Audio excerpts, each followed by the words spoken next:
Another slap in the face. I know this time of the year is a revolution. But still I'm all out of place. Open your mind to the change of evolution. Another slap in the face. I know this time of the year is a revolution. Still I'm all out of place. Open your mind to the change of evolution. Right. I know this time of the year is a revolution. But still I'm all out of place. Open your mind to the change of evolution.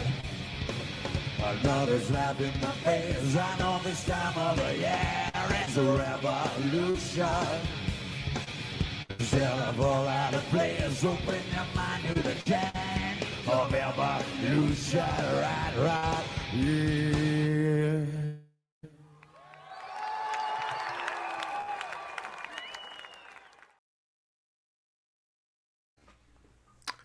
Welcome to your Friday night watch along. It is I, Beast Eastman, Todd Eastman. How are we, everybody? I hope you had a good week. This is the end of your week, your Friday night rest, I guess. You have a little bit of rest, but sit back with me and watch some good old fashioned wrestling.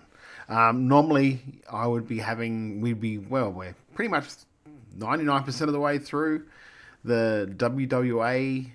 I guess the anthology of all the WWA shows, and I would have my mate here, my Rosie would be here with me, spewing out facts for what was happening that year. But he is busy emceeing for the Sydney Swans, so he won't be here tonight. Which means that I didn't feel right about finishing the story of WWA without having him here. So that on hold till he's able to come back. He's coming back on the 6th, I think, of June. So I think he'll be back around then. So then we'll be finishing off the final WWA. Also, we got a little bit of a different thing here too, because I've got me a pack of these Chrome Tops cards. So we're going to break those open sometime during the night. But what I have is just like, yeah, that's exactly right, Alex. I couldn't help it. It got rebooked on me. As usual, if you ever watch PWA, they like holding off the payoff. So, like, Rose is standing true to that ethos. Entertain me, please. This week is asked. It's not been great. It's not been great for a lot of us, really. It's not been great for a lot of us. Andy, as I'm sure that you know that, because I know you keep your ear to the ground when it comes to stuff happening in Australian wrestling and all of that sort of crap. And it's been a weirdly good, but also shitty week, if that makes sense. So, because I forgot completely too that I haven't even put up the interview we did with Mitch, or the interview that Jamie did with Mitch. Really good interview. Never actually went up on our podcast feed, which is dumb on my part, because that's like a good 75 to 80% of our listeners or our viewers are on the podcast version of it. So I will get around to doing that, actually. I could do it, or I don't know if I do it now, because it's been out for ages on YouTube. I don't know if I do it now, if I wait till we do eventually talk to Hassan and then put them up together. I'm not too sure. So I'm sort of mulling that over in my head. Another good game of footy coming. Who's playing tonight? Because I haven't even looked, Andy, to be honest with you. I didn't want to look just in case I got weirdly sidetracked like the last show did. And it was fun, the last show, because at least I had old mate Rose giving me shit about it, because he was like, before we went to air, we started talking. He's like, I don't know why we're doing this right now. Like, Parramatta are playing. I'm like, yeah, we're getting it. He goes, no, they're coming back. They could win this. I'm like, nah. I'll put it on the corner. I'll just keep a look. Bulldogs and Storm are tied in the last 9 minutes. I don't really care about that, to be honest with you. Both teams are my mortal enemies. Tonight we have I'll give you a quick rundown of the matches I have in store for us. Oh, I can't really because I'm doing it like this. Anyway, we got stuff from everywhere around the country. I've got stuff from EPW, from RCW, from PWA, a match from up here from the old Grindhouse days to watch. Some stuff of guys that are now really making marks over in America, and also some stuff from guys that I really like, and I've really liked guys that have, in one case especially, one tag match, guys that helped me along when I first started in wrestling as well. So I'm keen to show you guys that, because like these guys are the ones that I'm going to show you anyway. I think are massively underappreciated when it comes to like Australian wrestling. And and in between that, we'll probably take a break in between like watching the matches to do the card breaks, and then we'll get right back into doing the wrestling and all of that sort of stuff. And we might also do like during this thing, because I'm not sure how it goes with commentary on a lot of these, because like I said, these are ranging from anywhere from 2008 to 2000, maybe 18, 19, something like that. Well, that's like Alex Whitehart said would be interesting to see. This is Luke Watts that I didn't even recognize as being Luke. This is the first match we're actually going to be seeing from RCW Transgression 2008. And it's it's a Luke Watts. I couldn't believe it was Luke Watts when it first started rolling. I was like, holy shit, I'm definitely putting this on. So I haven't actually seen this match. So that's going to be fun to do as well.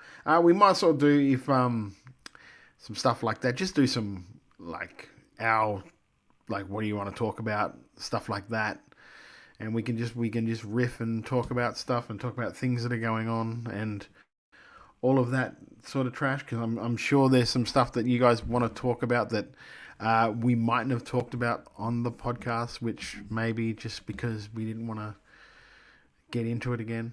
But yeah, we'll see how we go for it. I'm not even sure how long we're going to be going for, put it that way. It's just a little bit of a fun night. Like I said, this is a Friday night.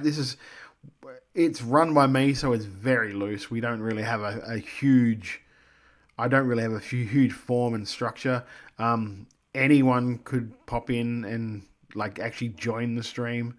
Has happened before. I know that there was one week where, well, the week that actually started having Rose and I do this show, like Rose just happened to be jumping on the stream, saw what was happening, and said, "Hey, do you want to?" He actually messaged me during it saying, "If there's ever another week where you're doing this and you want to, let me know and I'll join it." And I said, "Well, I've still got a while to go on this one." And he was like, "Oh, well, I'll join now if you want." I said, "Cool." And then the week after, I think Jeff joined us, so it was like three of us. So not even sure what's going to happen tonight. And that's what I like about the Friday nights. It's very loose, very unstructured as much as it can, because I hate planning stuff when it comes to this thing. I think it should be more of just a free-flowing like stuff. Because it's not a podcast. We're not doing interviews. We're not doing any of that. It's just us doing what we, as wrestling fans, should love doing, and that is just watching wrestling. So we'll get started right now. This is from, like I said, Transgression 2008. This is Chris Basso versus Luke Watts, except this is not Chris Basso. This is Mimic versus Luke Watts. So we will see what it's like. And the weird thing about this is RCW back in this day anyway, did live. I don't know if they did it here, but around this time, and when I first started as a trainee and then on commentary, they did live commentary. So we'll see if that's what this is or not. I'm not sure. Like I said, I haven't even watched it. I saw the first couple of seconds of it and I went, ooh, I don't want to watch any more of this. Let's wait till I do it on stream. So here we go. Transgression 2008, Riot City Wrestling.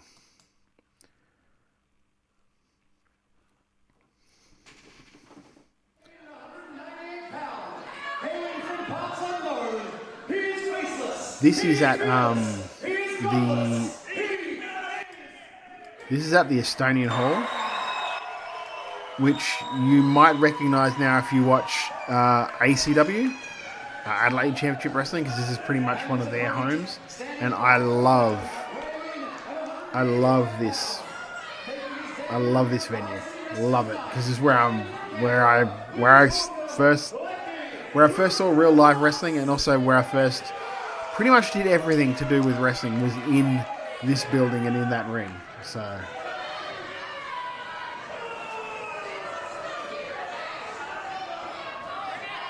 there's Chris. Look how different Chris looks.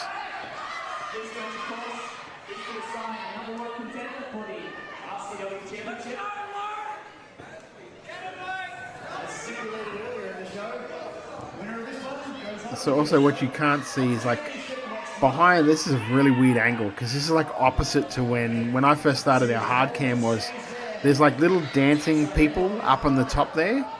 In between that was an actual little hole for like a projector. So we used to put the hard cam through that.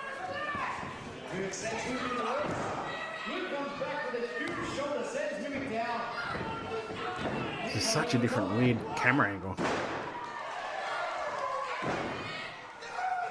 Ooh, that's a nice one. Like, oh. Oof. Go for it, lads.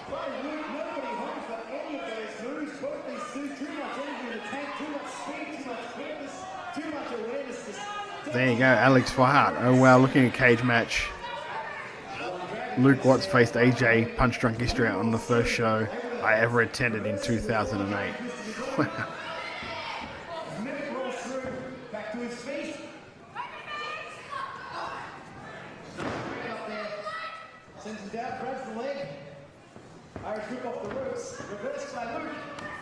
Oh, very nice.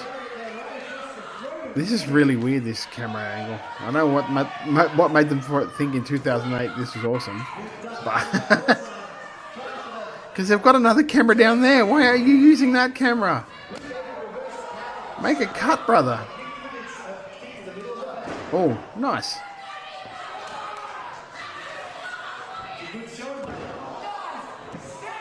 Alex Faha. Sorry, I won't do. The first local wrestling show I went to was PWA Canberra. Luke Watts lost the title on my first show. Woden Tradies, I don't remember.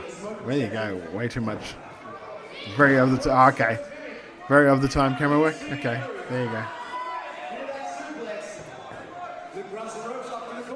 Get out the way, Dan. That referee, by the way, is Dan Greco, and his dad was Joe Greco, who was pretty much one of the original owners of Riot City Wrestling. Love Dan. Very, very nice guy. Very great, a really nice family. The Grecos. I love Joe. Love Nath. Love Dan. All the Grecos, great people. Oh shit!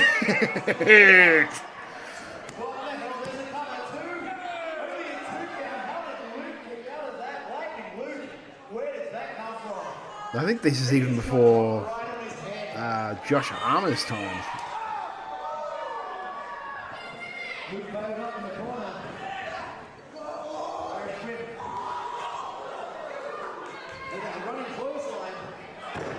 Oh, very nice, Gray.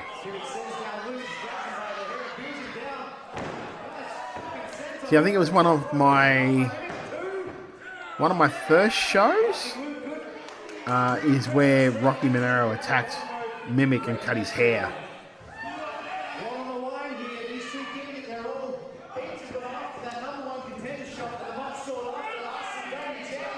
You see so many white wall buildings. It's my least my favorite thing about AC. How Mint just a blame. It's my least favorite thing about ACW. How Mint does just a plain Rampage TV. Oh, it's your least favorite thing about ACW? What do you mean? They have white walls.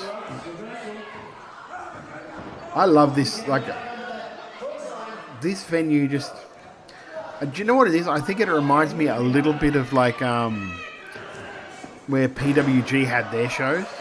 Just the fact that it's like a functioning community centre for the Estonian people that are in Adelaide. Because I know that there was like well, at least when I was there was like a full committee and stuff like that. So I'm not sure if it's the same, but I love this building. Oh, okay. You love... Okay, there we go. That makes... Yeah.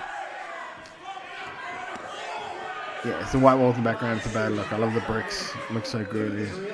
Yeah, well, this is all like... That's all like... That's not even bricks, bro. That's like wood paneling. All those walls are wood paneled. So, I love that venue. So, I think I've romanticized it so much because it's where I started.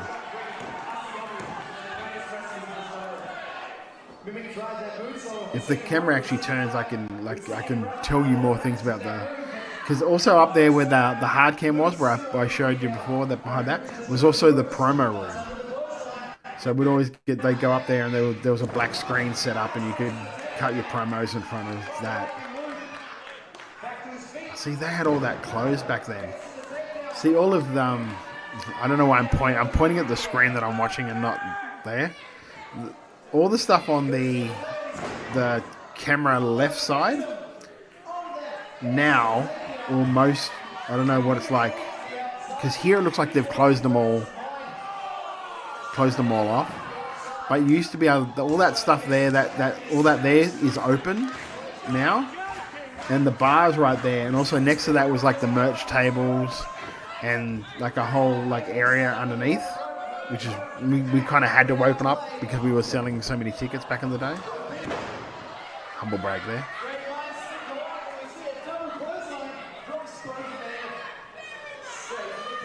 Yes. Yeah, you actually, the funny thing is, those highlight videos you probably saw when you first watched it were probably ones that I made, funnily enough. James Cray, love the Estonian. Ah, yes, mate. You know, that's my, like, literally one of the reasons I would love for Mitch and I to work AC Dub is the fact that we might get to work at the Estonian.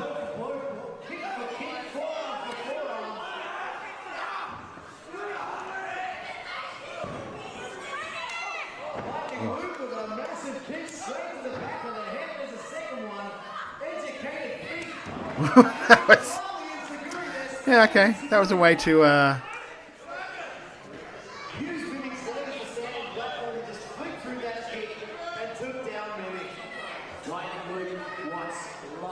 was a bit of a long setup there for an Inzy.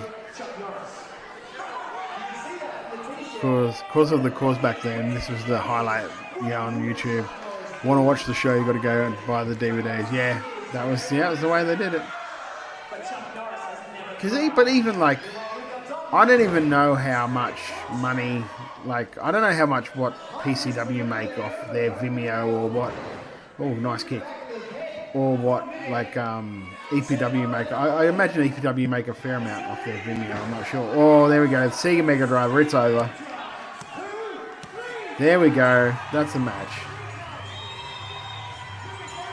So what's that? 2008 was, what? 18 years ago? Yeah. So I think Cree would probably be fairly early in his career. Same as, I guess, Luke.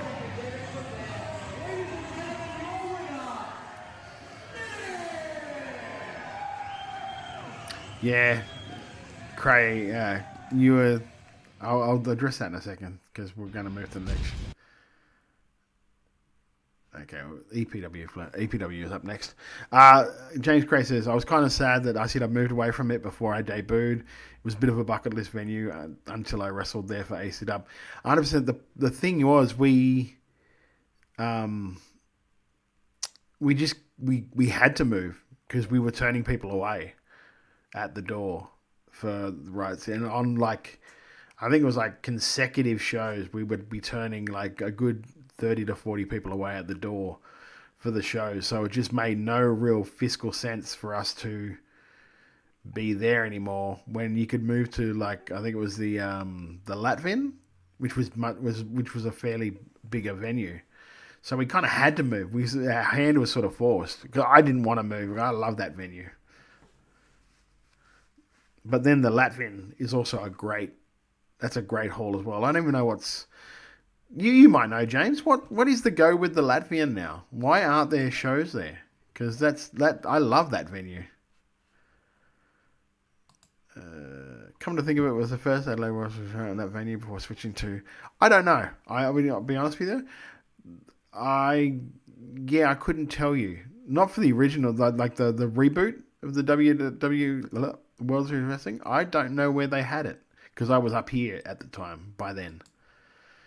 It's strange to me that no one else on EPW's tier does Vimeo. Like, either the financials must work for everyone or they don't, right? Yeah, I don't know. I just, like I said, because you never know the thing. My argument with Cree, at least, and Cree and Matt, when we were doing it on like RC Dub, was just like, if we're not making enough money or making like a good amount of money off it, why aren't we just putting it on YouTube for free as like an advertisement to come to our shows? Because like it's great watching them, like, and I love watching them to review them for the podcast, but being there live is a totally different animal. It's so much better.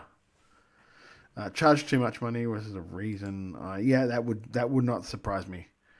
That wouldn't surprise me at all. I might have even heard something like that, because then they ended up... that's the first WSW was probably at HQ, I would think, before HQ shut down. It's only the last 5 years that MCW went from that to its own network, to Fight, to YouTube, to Stream Horizon, back to Fight. They never tried Vimeo. Sorry, back to you. Yeah. Yeah, I guess, do you know what though? Like, if you can get enough followers and you can get enough views and that, it can be probably more profitable to be on YouTube. If you are getting enough like thing, because I think World Series might have made a nice amount of money off that tour that just happened, because there was like 45 to 65,000 people watching, or that have watched that show or those shows, each show over that 4 days. So I would imagine there would be a nice little bit of monetization from that. Again, I don't know, because like this show, we had a real close chance to monetize, and then I didn't read the thing properly, so I piss farted around too long and took too long, and then now we're like hours and hours off being able to go to like a monetization thing, which is fine. Like it's just a thing that would have been nice to have to help me pay to run the show, because the show isn't cheap to run. It's not cheap to run, but it's fine because I don't mind it, because I love what we do. I love that we do this. My bad. They run the Don Polsky Center. Oh, okay. Prior to where they run now. Okay. I would have thought it was HQ, because I know RC Dub had a good relationship with HQ before it shut down. So, yeah. Our next match is Chris Weiss versus Mikey Nichols. Could not tell you when this was, but I dare say it was a fair while ago when you look at the guys. Or when you look at the graphics. Mikey Nichols is the NWA Australian champion. We see him now. He's gathered his bearings, he's pulling up his knee pads, and he's ready to take on Chris Weiss. And you better believe that Mikey Nichols is going to take it straight. Mind you, I love that it's all on YouTube. He's a veteran in the sport of professional wrestling. I'm just now really trying to get a hold on all of my Mikey Nichols has been the EPW like subscriptions. And just like He's paring got down NBA to champion. just He's what I held really the use. EWF championship belt. You know, he's wrestled in Japan. He's wrestled all over the United States. He has I think very in the end of impressive middle of recent June. victories. Yeah, middle of June And he's hoping will to be chalk up the another one first here time tonight. now in a And very, Chris very Weiss, that long list of time. victims that have fallen to Mikey There you go. Nichols. Oh wow, that helps a little. The NWA Australian title still exists, so probably 2008. So okay, there we go. If you look at Chris Weiss, he doesn't look Chris Weissy here. Monday Night Wrestling. Absolutely defeated in a three-way matchup, not just Yeah, this will probably be middleway through June, with the first time I'm not paying or not sending Triller any money in probably about 6 or 7 years. 6'5". Oh, I don't know very exactly nice. how tall Chris Weiss is, but I'm guessing he doesn't quite measure up to the 6'5". That's true, but he's not a small person by any stretch of the imagination. Kind of getting the better of See, that's the cool thing about like upset. about local wrestling. I think Right now he anyway, goes to Irish is with that like Rock, into the corner, back here in charging in and just say misses the 2008, these people in the Mikey crowd are Nichols. watching these two guys having their match and going about it. And little do they know that both of them will be eventually making a living in Japan. One of them was signed to NXT. That's the cool thing about like local wrestling. You get to see all these guys before they do all of this stuff. Like the people that were there when like Demi Bennett was doing her like rookie run are able to say when they're watching Rhea Ripley in WrestleMania going, I remember seeing her at the Estonian Hall or the Latvian Hall. Do you know what I mean? It's one of those cool things that you can actually, it's a really nerdy humble brag, if you know what I mean. It's like I remember seeing her back when she was a rookie and she used to wear denim jeans. She used to wear denim shorts when she wrestled and band jerseys and all of that stuff. And I know because Lachlan isn't here, I'll just play this myself. An absolute pleasure to watch as we see him deliver some devastating not playing. chops to the chest of Chris. Let's try that again. He's just that. Always a pleasure to see Mikey Nichols in It's action. not. Big fist drop, hooks the leg. I will One, work out this. two. Almost all she wrote for Mikey Nichols there. He almost picked up There a we go. huge victory. But Chris Weiss managed to get his shoulder up. Very impressively done so as well. Mikey Nichols charged into the corner, drawing up the top rope. Weiss now Yeah, blocks. being there at Ground Zero, it's so cool. Mikey.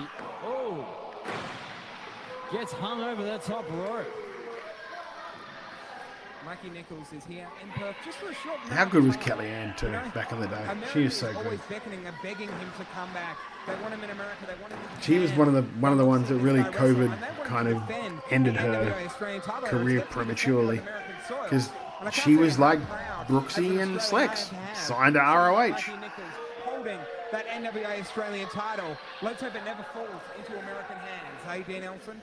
Well, I couldn't agree with you more, Lukey. It makes us all very proud to see Mikey Nichols representing Australia with the NWA Australian title. When he takes it over to American soil, I'm sure he'll make us. It's funny too because like, you look at some of these two and you try to look at the ref to see if the ref became a wrestler.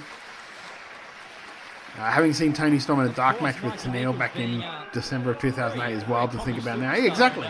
That, like I said, that is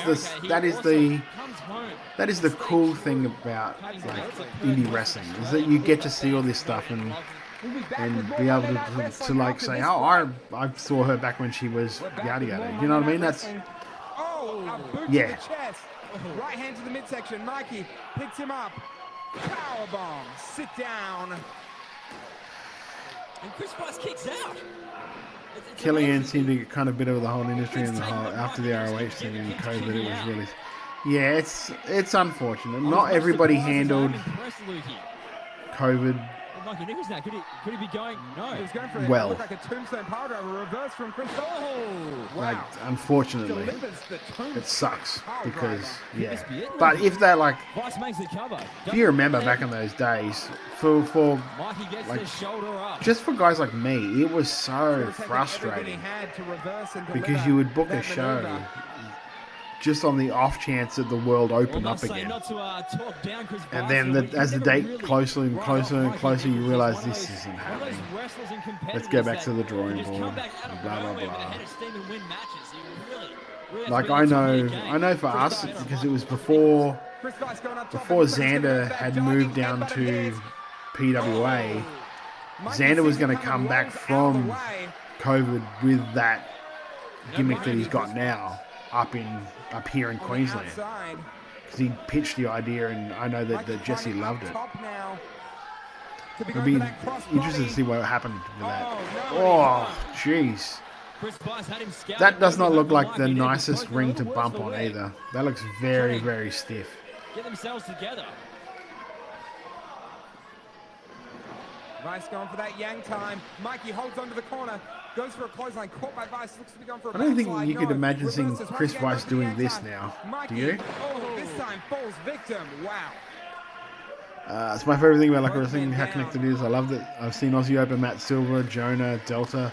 Well, yeah, 100%. That's exactly what I'm talking Both men will be about. counted out. The match will be declared a draw.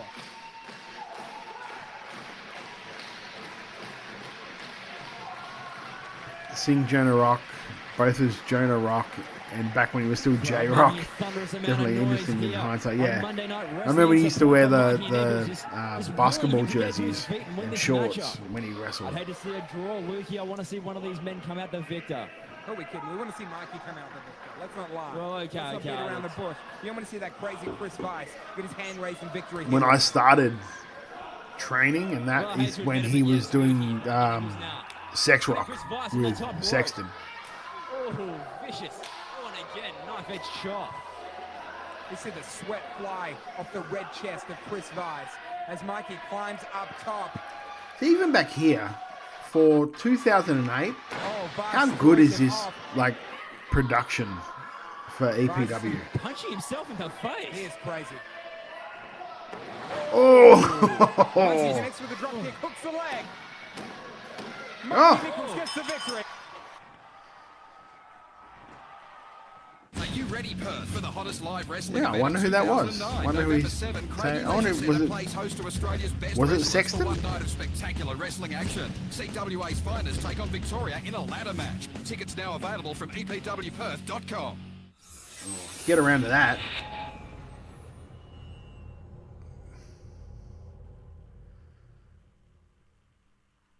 So what do we have coming up next? From New Horizons, Slex versus Royce Chambers. Reminds me of old school. Yeah, very much so. Very much old school Ring of Honor, that EPW show looked like. If you've got enough of those old tapes floating around. I love this guy.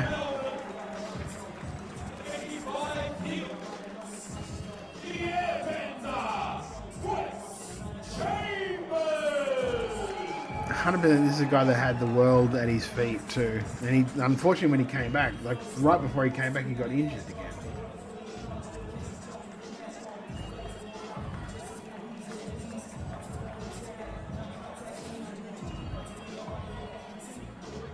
I forgot to send out. I should maybe send out a blaster when I'm doing this to other socials, because anyone I did it to is Facebook, unfortunately, because I'm an idiot.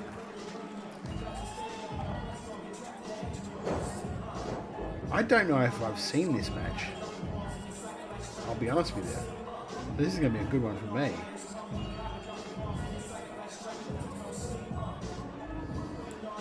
Because let's face it, Slex and Royce Chambers, this is going to be a banger.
Does anyone know what year this would have been in?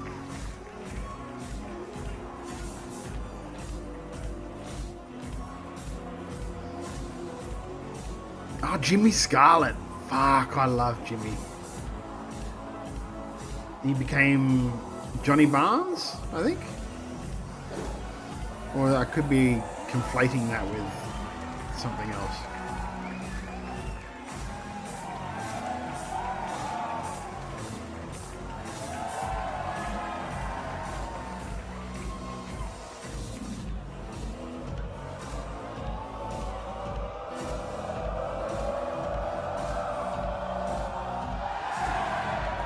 2021. There you go. Well, that's completely ruined what I wrote, but ah, well, who cares? Like I said, it's Friday. I don't really.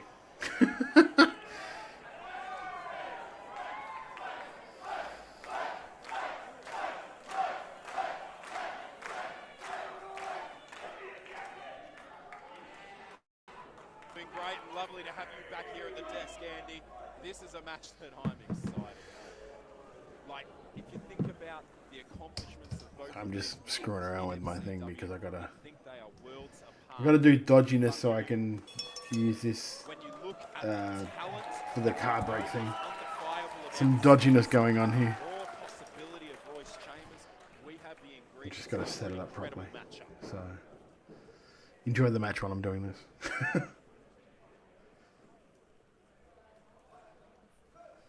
I get done. There you go.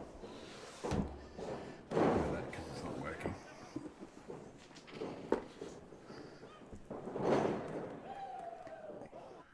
If I remember rightly, around here, they were really getting ready to like strap an absolute rocket to Royce as well. Whoa! Well, in all of his losses, Andy, it's not like he's ever been absolutely flogged from pillar to post. No, of course. He is always out there, and there's always been moments and chances. I mean, the poor dude, I think he tore his PCL right before he had made his return at Renegades. So I've got to message him and see how he's going because I haven't talked to him for a minute. And I very much rate the guy. Such a nice kid. 20-year veteran Slex. I'll tell you what, I'm credit to him. He was training and refining himself down at the MCW Academy. He's wrestling whenever he can across the entire country. He will get there. I'll tell you what, this will be the biggest learning experience he has ever had in his life, courtesy of Slex. He jumps the sleeper, Slex off the rope. Beautiful leapfrog. The match is speeding up. Yeah, And Royce 100%. Chambers to the outside. Oh. The Hurricane Rana. What a move. Slex, And again. Look at that.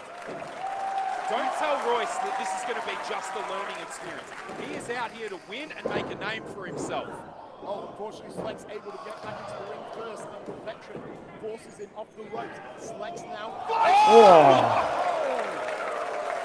Through the middle and the top. By the way, rope, has anyone where the like post was, and absolutely nailed him.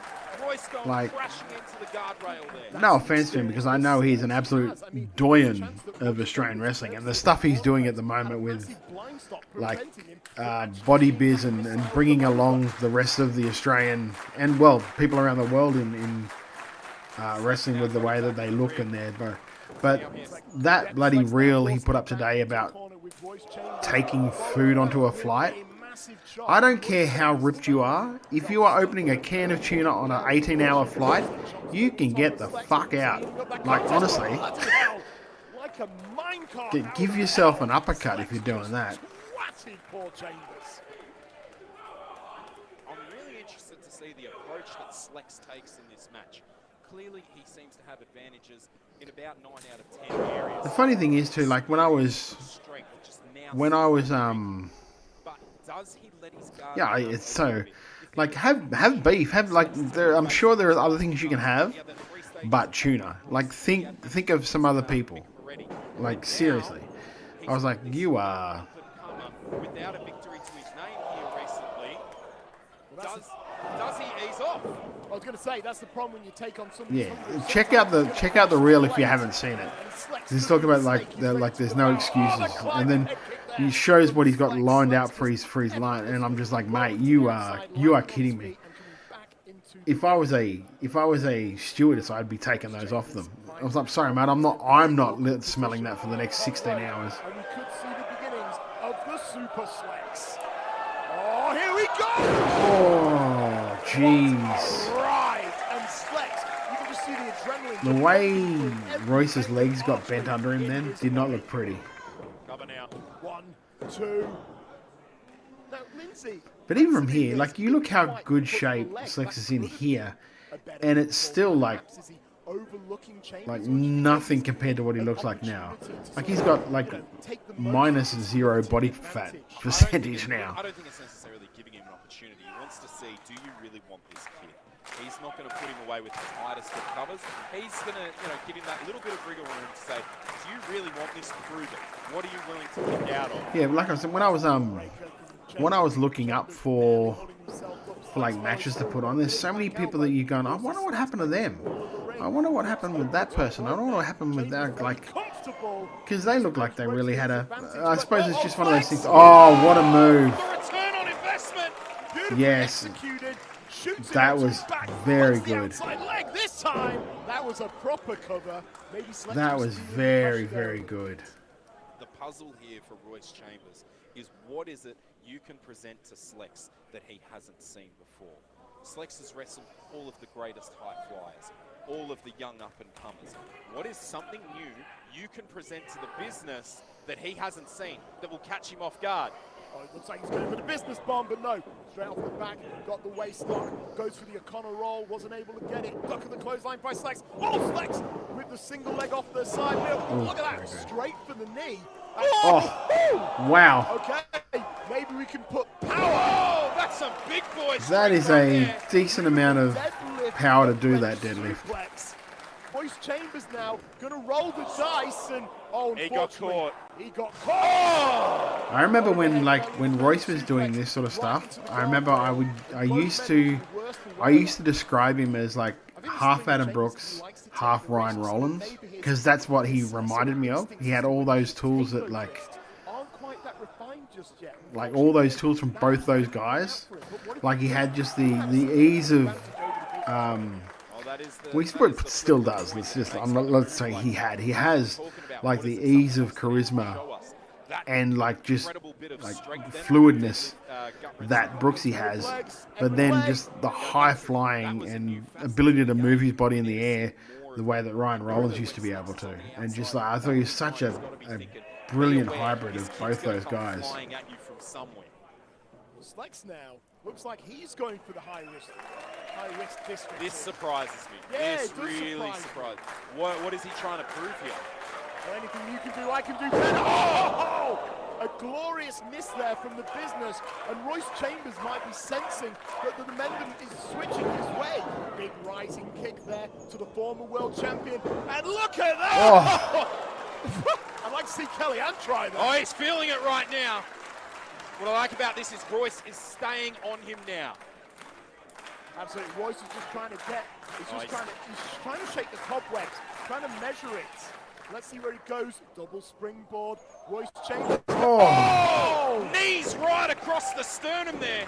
See, here's the thing, right? Shooting star press, hook I think that's outside. cool, Oh, but when you have to stop in between it, then it's just like, why wouldn't you just go to that thing and do it from just a standing spot? I understand it looks cool, but it's just like that extra time that Slex has to lie there and watch him do it. If that makes sense. You've got Slex where you want him. Now is when you need to capitalize. Royce. Just I think a lot of times guys will sacrifice the economy of movement for just trying to look a bit more flashy when you don't have to. The move you were going to do was flashy enough. Exactly the same point where Chambers clashed into the guardrails.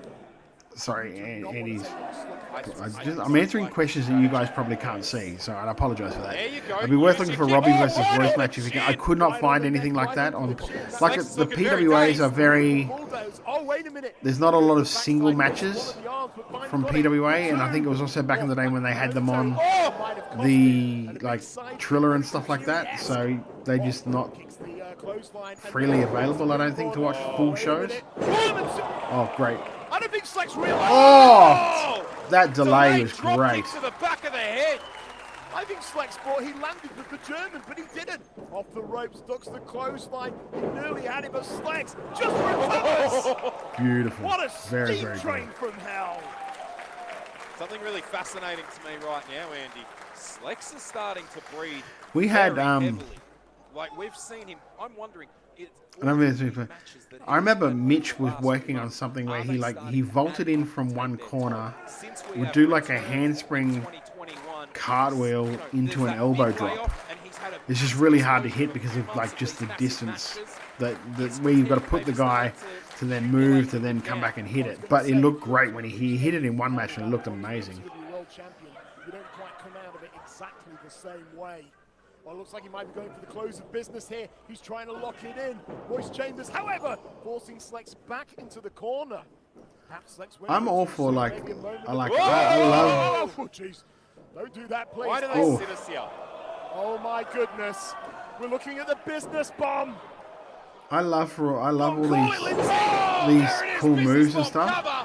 But like, if you can't pull them off Barely kicked in out. Big a match-ending maneuver right there. The Royce Chambers we have seen in the past. a would good not enough have time kicked where out it from that makes it angle. so He the guy appreciates like the taking the moment and move, opportunity he you're is not in sort of right like now.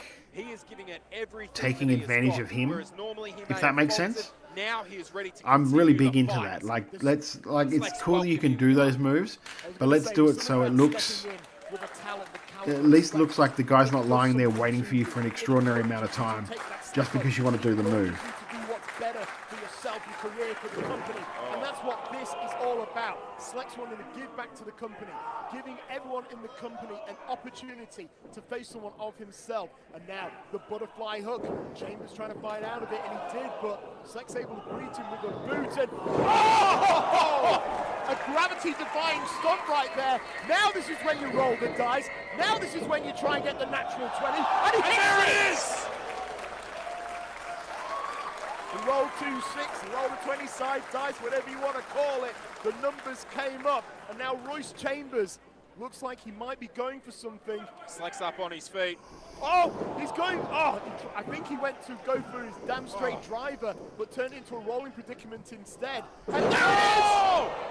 Oh, Slex is very groggy. He may have him here. He's got him that beautiful driver maneuver. Oh! Kick out by 2 there. Gotta say, Slex has still got heart. It's what led him to all those championships.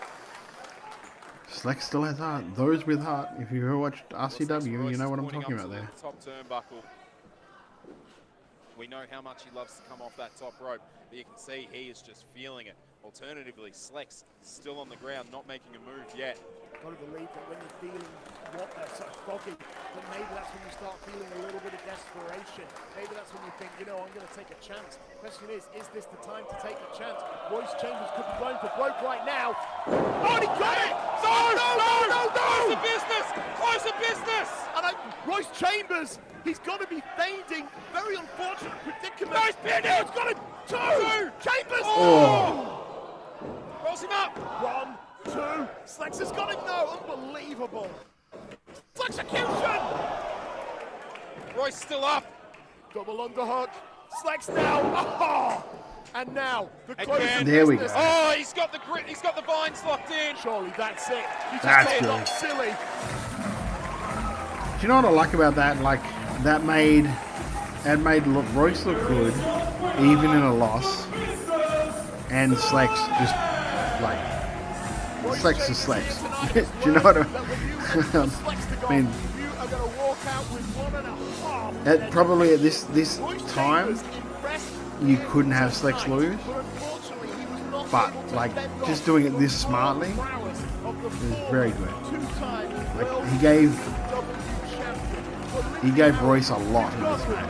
that was probably Chambers' best showing. Royce Chambers is on the cusp of greatness. He just needs to put it together and the world could be his.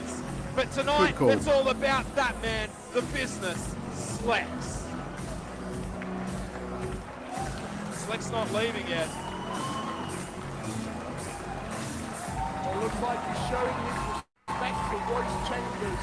We know that Slex, after the disappointment of not winning the MCW World Championship, wanted to do something else. He wanted to give back to the company. He wanted to compete against everyone on the roster, top all the way down to the bottom. And what an exhibition that we just saw here tonight.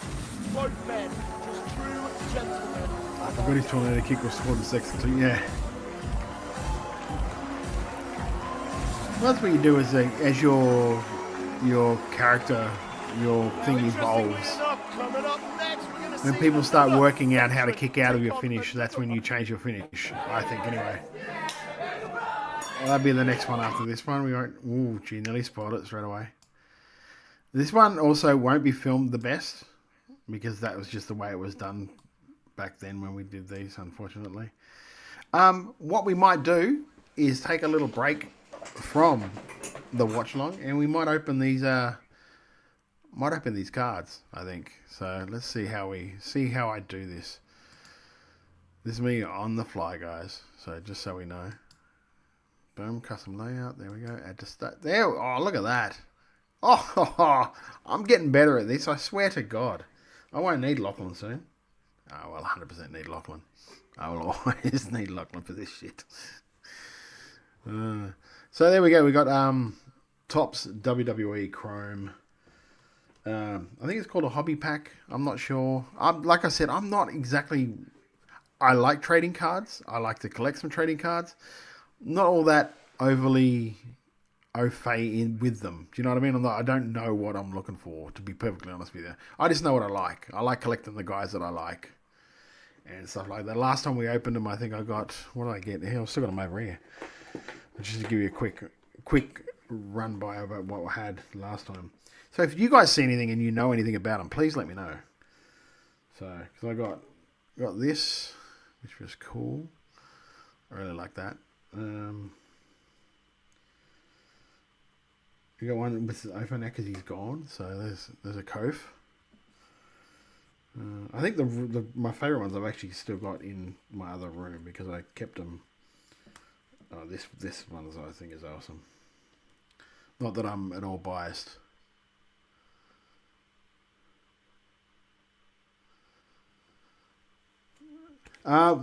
This box, no. This box goes for about $50. So, but there are some boxes that can go. You can get like there's boxes with more cards which go for like 100 or 150.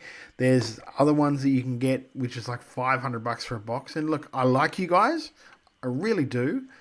But if I don't really know what I'm doing, I'm not going to spend $500 to open some cards online. And I know that there's other like card shops and that do something where they do auctions and shit like that. I don't know how to do that, and I don't want to accidentally rip anyone off, so I don't do it. It's as simple as that. If I think there's any chance that I could like rip somebody off accidentally, or do you know what I mean? I just would rather not do it. If that makes sense. I just remembered I had a signed Royce Chambers Aussie Wrestling card from that Renegade. You mean one of these sort of Aussie Wrestling cards from our good friend Jamie Apps? The should be award-winning journalist, I think, because one of the best interviews in Australian wrestling going around, and that won't cause any trouble at all. All right, so let's open this up before I get myself in more trouble. Because I dare say somebody is watching this, either Jamie or somebody like that, and Jamie producer Royce on him, yeah. It's a great shot on the card. Yeah, that's one thing about Jamie too, is that like being that because I have my own card right here. My card right here is that he will work with you too. It's like he's not the one that picks. Generally, he won't be the one that picks the card that you use. He will give you a bit of ASMR. He will generally, it's your pick and your decision to do it, which is like, I'm glad because that's probably the biggest I ever had my beard right here. Because look at the chin curtain on that. That's a big beard there from the big fella. Kind of miss that, to be honest with you. It's me blathering away. So what have we got? So I haven't even opened it, so I'm just... What do we have here? Okay, we've got the... I have to remember I have two cameras. I have that one and then I have this one here. So here we go. Boom. So we got all these to get through, which should be interesting. Like I said, if you guys know anything about cards and you know that something is good, please tell me, because I'd like to know personally. So we'll go for the open here. Oh, do I have to do it like that? I'm shit at this. I really am, but I like doing it. I've got like two sets of cards that I used to when I was younger, and probably much younger, I used to collect NBA cards, and I gave all my NBA cards to my ex-girlfriend's little brother, which always end up being, because everyone's an ex once you get married. But my ex-girlfriend's little brother got all of my basketball card collection because I kind of just got over it. And it's not till like years later you realize how much money I probably I gave away, because that would have been like 91, 92. So I had all of like Shaq's rookie cards and stuff like that. So that's like, yeah, when I look back at it, I'm like, I probably gave away so much money there and I don't even realize. But it is what it is. So, but nowadays I think I collect football, like soccer football cards, and just wrestling cards, just ones I love, like mainly wrestlers I love, and just guys that have inspired me. Like I've got probably one of my favorite cards is like my Bobby the Brain, because Bobby's my idol. Bobby's my man. Bobby's the bro for me. That, and this is probably my favorite one that I've got, is a Heroes of Wrestling Great Muta autographed. Love that card. Love it. All right, let's get started here. Go and put it back over with my little collection that I have. And one day, if he's ever back in Australia and I get to catch him up, I'll get him to sign that. Get old mate to sign that for me. All right, so our first card and just an advertisement there. If you want to collect some Australian wrestling cards, I think the June one is coming up really soon, if I remember from Jamie talking about it last night on the podcast. So get in contact with Pario, get in contact with Australian cards, just Jamie Apps Media on Insta. Just shoot him a message and say you want to buy them, want to buy some cards. How can I do that, brother? Okay, so here we go. First card off the ranks, we have... Oh, bit of punk action.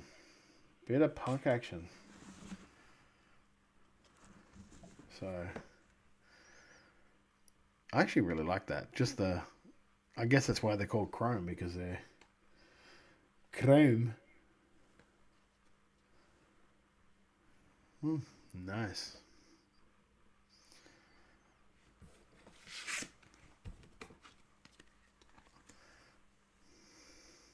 I also have one of the Aussie Wrestling cards, Delta Autos 25. Yeah, that's a good one to have. Good one to have. Can you imagine if Oz cards were running when Rhea was like just getting ready to jump off? That'd have been a good card to have signed. Next one is Natalya.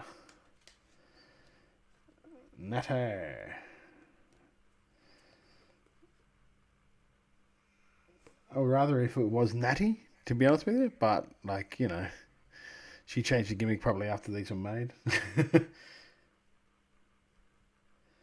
Just I like the chrome. I like the chrome look on them. They're cool.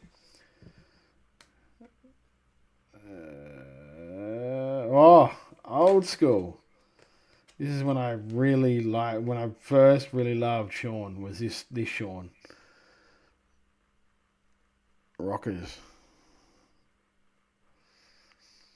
This looks like it would have been like Royal Rumble or something like that.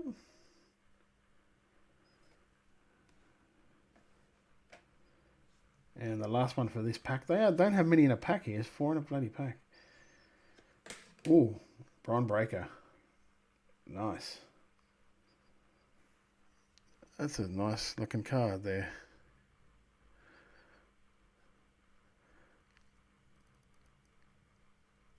Like I said, this is the Topps Chrome. WWE Topps Chrome. It's supposed to be 3 exclusive diamond plate refractors per box. So we'll find out what they are when we hit one of them, I guess, because I don't think that this is one of them. So where do I have my cool thingy things? Because I will put the ones I'm thinking about putting them in those. So yeah, not bad. Nothing that really shot out on that one. it's been really funny, like interesting, not funny, but interesting talking to Jamie about just developing the cards, because there's stuff that I've been thinking about for like the podcast, because we never really have. Like, I want to eventually work out where we actually have awards we can send people for when we do like Wrestler of the Year, yada yada yada of the year, that sort of stuff. I'd like a physical thing that we could actually send the people or present to the people. But then I also wouldn't mind doing like a line of Oz Wrestling cards, cross X WRA cards, where we sell all the winners of the thing, because then they also get some money out of it too. They get a bit of little extra revenue, a little extra thing that they can sell on shows. We'd be pretty cool to be able to sell on shows, saying like 2026 like Wrestler of the Year, WRA Wrestler of the Year. I know like it's WRA is what it is, but it's still a little thing to be able to have on a card that you could probably sell and make a little bit more for merch out of and sign and all of that sort of gimmick. How you going, Ryan William Bohr? We are opening cards at the moment. Can you see Motor City Machine Guns doing I don't know. I have no idea. No idea what Adrian has up his sleeve, because he's always doing something out of left field, so you never quite know. I can't see him bringing down 2 tag teams though, because like he has to bring back Good Brothers because he's their champions. But you know, you never know, especially with Adrian. He's always got something up his sleeve, that lad. I have to like you can not like some of the things he does, but you can't argue with the success he's been having on these tours, can you? Card number 2. Here we go. Oh shit! I just got a accidental glimpse of the first one, and I think the chat will love this one. Boom! Off the ranks. Let's go, Aussies. Good old Zarya. Love it. So, Dean, if you're watching, mate, if I can hit you up to send this to... Just kidding. But that one is definitely going into a sleeve. Because that's what I pretty much do with all this. The next one up we have... The chrome looks great. Like, we'll go back to it. The chrome on these is such a good look with the standout of the wrestler on the card. I really do like that. You did have Young Bucks and Briscoe brothers on a tour once, but in fairness, that was pre-AW, so likely cheaper to manage. I would still love to know if, like, because AEW are allowed to work in, like, AEW workers are allowed to work indie dates with, like, with AEW's permission. I would love to know if they have to charge a set amount, like if there's a base rate that they have to charge, and if that is also the case, if there's also a cut that they have to give to AEW for doing the thing. I'm not sure. Like, I'd be very interested to know, just out of curiosity, how they do that. Or if it's just hey, you go and make money where you want. I don't know. It would behoove me to think that like AEW might want something for lending their talent to somebody. But I don't know. Like, who knows? You just don't know. Next up of the ranks, we have Uncle Future Endeavored. Uncle Howdy. I mean, it's a nice looking card. Again, that chrome looks great with this sort of a thing.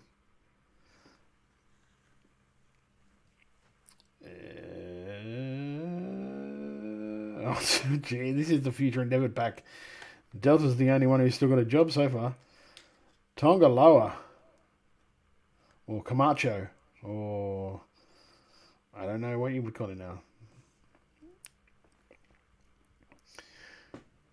Could Bo Leave get over in AEW, that gimmick rule? I don't know if he'd be allowed to do it. Next up, this looks like a good one. Errors of Excellence. Seth Rollins 2020s. Okay, this is no, it's not a numbered, so it's just a normal, well, not normal card, but they have it's a good looking card though. That's another sleever, I think. I'll throw that one in the sleeve. So that's the next pack. Not a great pack. Like I said, that one was the Future Endeavored pack. If you're not counting, of course, Delta and Seth. It's a half Future Endeavored pack. But yeah, I don't know. Like, I don't know if that's the Believe thing would. He wouldn't be able to use it because he doesn't own Bo Dallas. He wouldn't own Uncle Howdy. He could be Wyndham Rotunda, but is he? I can't remember what his name. What's his real name? God, I can't believe I've blitzed on that. Oh, sorry. We'll go back to. I'm just completely buzzing out here. It is like 20 to 11, so give me a little bit of a break here. And this is my third night in a row of podcasting. Taylor Rotunda. There we go. That sound. No, is that his sister? I'm pretty sure that's his sister.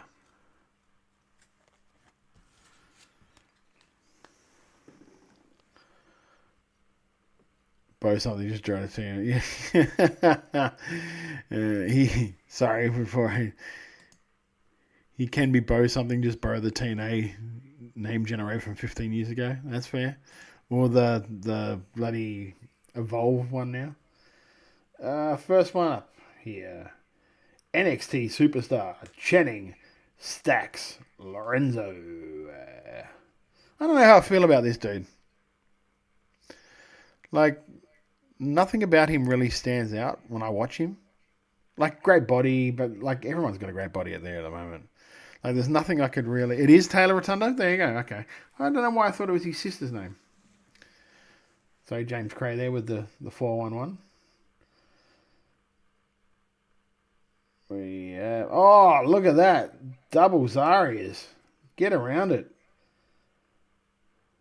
There we go.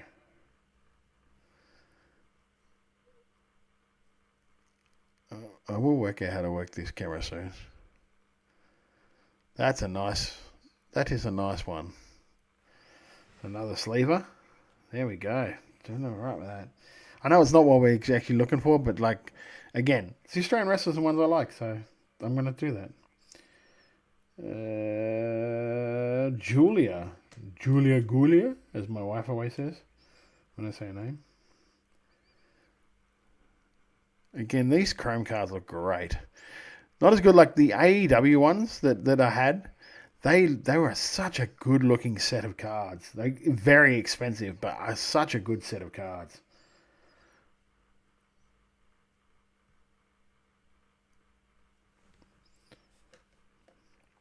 And the last one on this one is another one of those. Johnny Gargano. Standing upright for once, which is a nice change.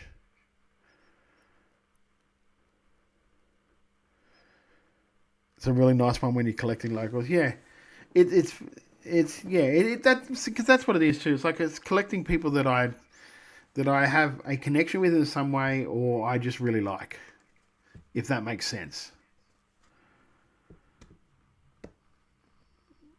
Like, it's funny because I think I did one of her first podcasts with Delta / Zaria, and I remember talking to her because I was long gone before she started training. Like, I was long gone and up here in Queensland before she started any of that training. But like Dean, like, actually funny thing is Dean was technically my first was technically my first client. So, because we did a supernova, and he wasn't Dean Brady, he was oh God, what was his name?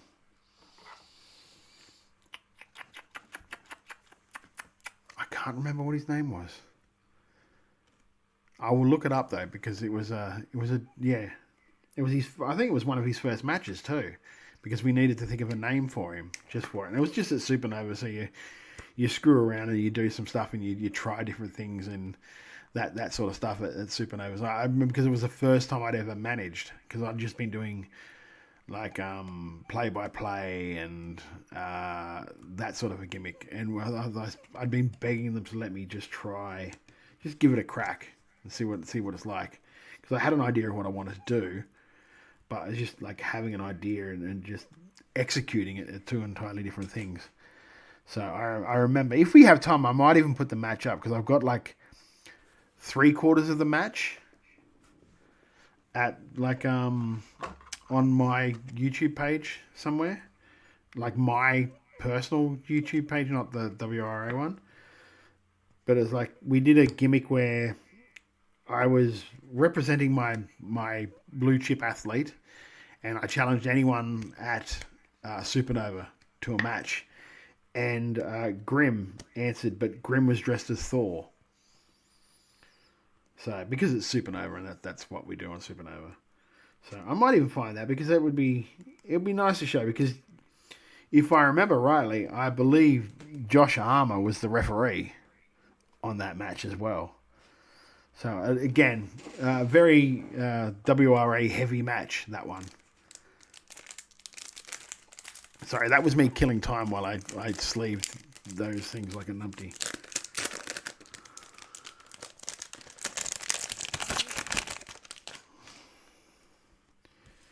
I'd like to get a decent like refractor or anything, because we're fucking 3 things in and haven't hit we're almost like halfway through and I haven't hit a refractor yet. Here we go. The first one up is Drew McIntyre. Nice looking card. He is a devilishly handsome man. And I say that being as a man who is very secure in his sexuality, but that is a good looking rooster.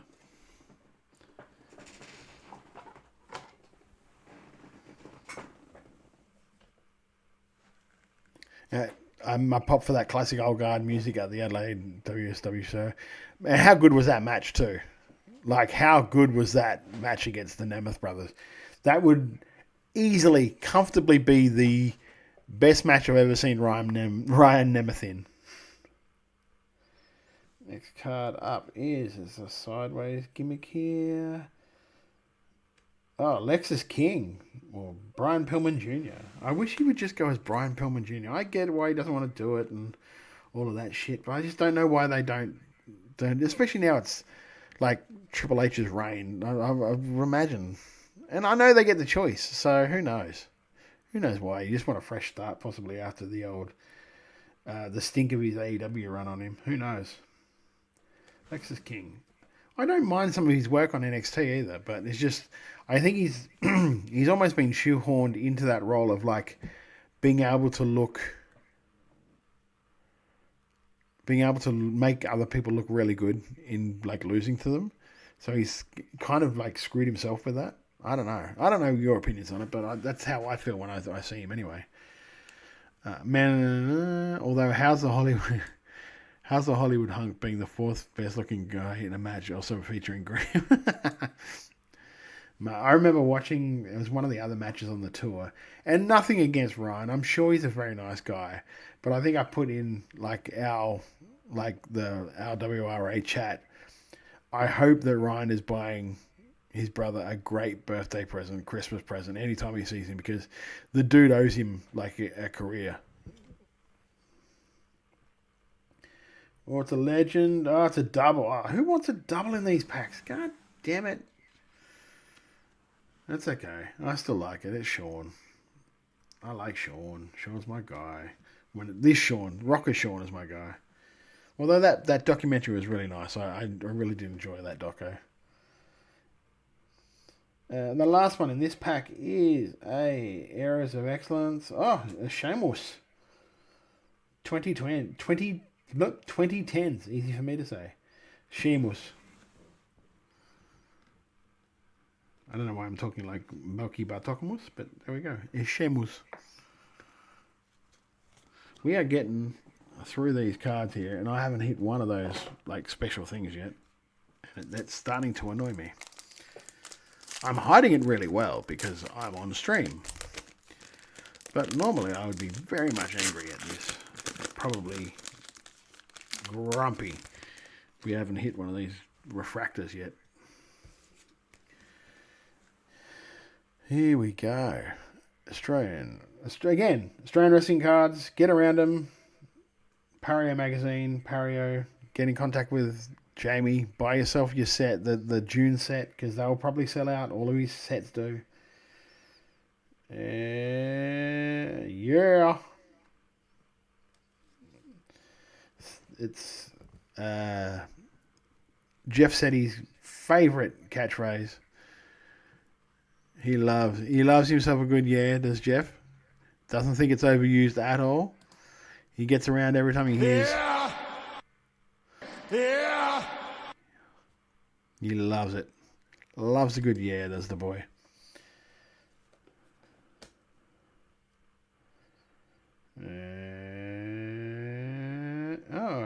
A Juan Cena. Nice. What can you say? It's John Cena. You can't really say anything about the guy. The fucking champion. Oh, Femi. Again, nothing special, but it's a good-looking card. I don't know how we feel about him working with Brock again, but probably not the best. Not the best idea, but it is what it is. Here we are where we are. Well, I've got a sneak peek here. It's a WrestleMania. Oh, Brother Brutai. Or is, God, what's his name? Brutus the fucking Barber Beefcake. This was back in the day, the Dream Team days with Brutus. The Dream Team with Greg the Hammer Valentine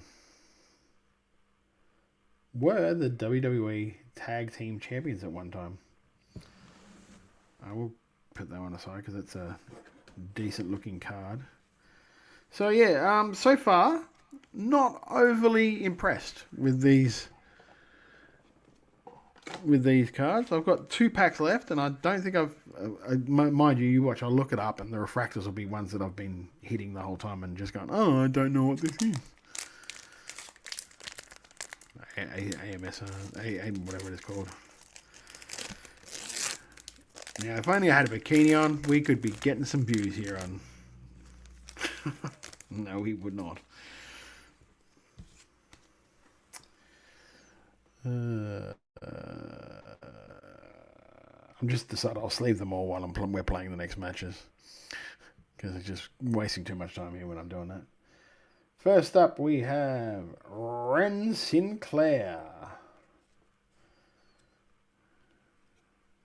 People seem to be putting a lot of stock in her. I can't say that I watch NXT a hell of a lot, so I can't really comment.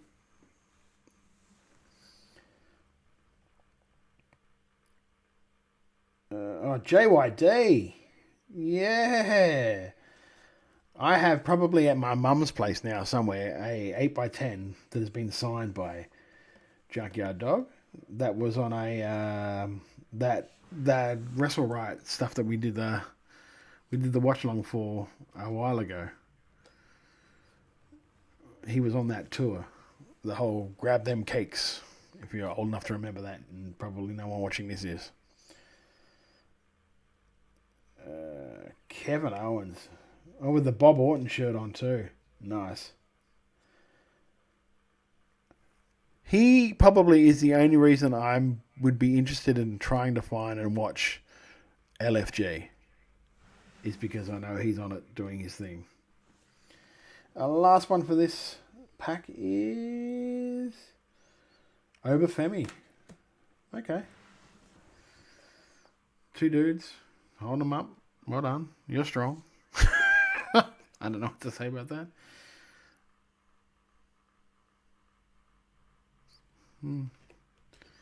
Okay.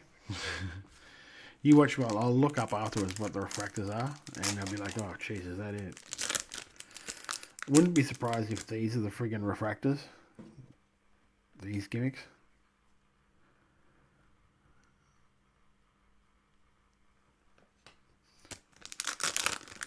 Our last pack, and then we can get back to watching some awesome Australian wrestling. The first match we're going to watch when we come back here is from AWA in Grindhouse. I've got some stories to tell about this venue and this era of Queensland wrestling. It's Mark Davis and Tim Cade.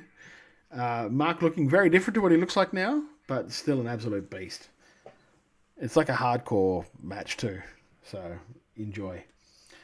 First card off the ring is Sheamus. We have Sheamus again. Lobster here. Pete, I wonder what Pete Dunne is doing now. He's got to be doing something, surely. He's a great worker. He did Bloodsport, I remember that, but he's got to be doing something with himself. I don't know. Seems like a hell of a talent to just have sitting at home.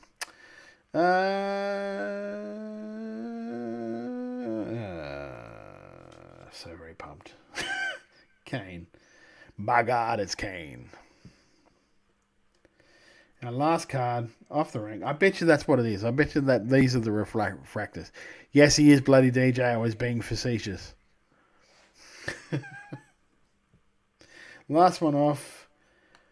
2010's Alexa Bliss Eras of Excellence. I bet that is what the refractors are. So there were no limited numbers on these. They were just refractors, which is cool, I guess. Okay, that's what we got there, and I'll look up these after, and we'll see how much I've lost money on this pack of. I said that joking. That Kane one is the refractor? You're kidding me. Are you telling me this thing with the greats of the refractors? No. No, surely not. Really? They're the refractors. So, geez, let me go back through them. I'll see what I've friggin' got then. That's because I've been like looking at them. Because I would have thought these were the better. You think? Because they just look better, to be honest with you. These look like just fucking cards. Got to go back through me list now. That's stupid. A diamond plate, of course. You're right. God, that's dumb. Oh man, do I have some refractors that suck ass? Fucking Tangaloa. Woohoo!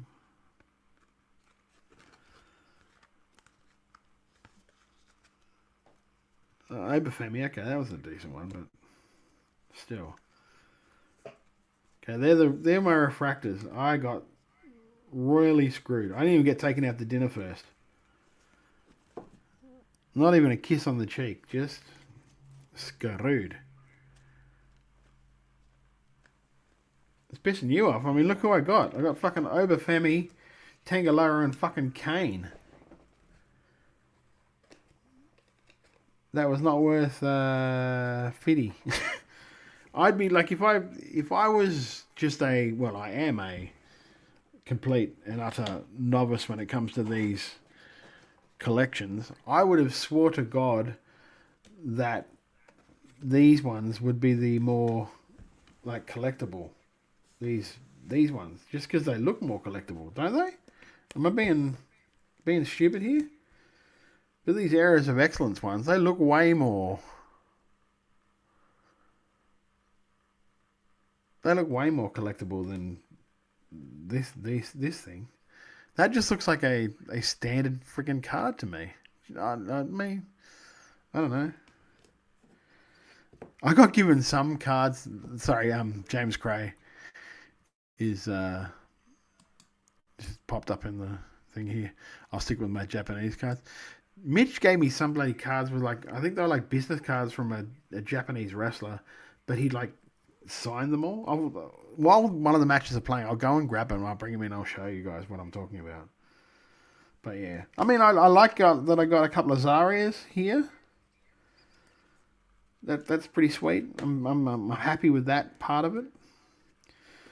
But yeah, other than that, like average. I think if I get Oh, the AEW cards are so much better. So much better design, so much better looking. I mean, I'll just quickly, for those of you that don't know what we're talking about, like, look at this for a derby. It's a derby color flow.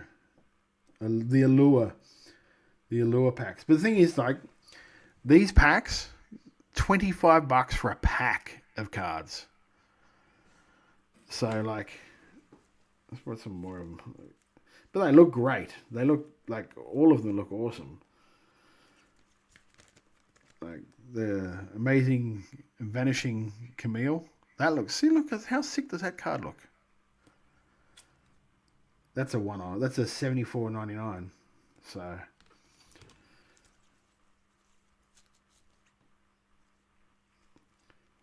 yeah, see, there's one of my favorite ones from that. See, look at that. Look how sick does that look? That was a great for 191 of 199. Not the best, not the rarest card in the world, but still a sick looking card. What's the Old Loves? $74.99. Okay, but yeah, that's I think this one's the most. There's another $74.99.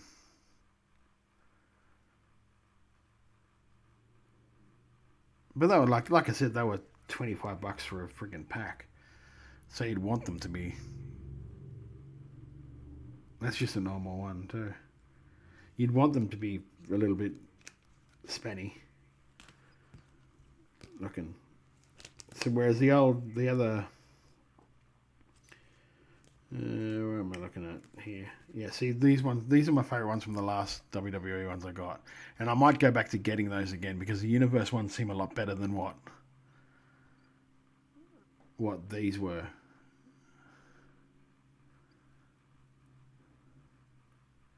Yeah, because it wasn't a numbered.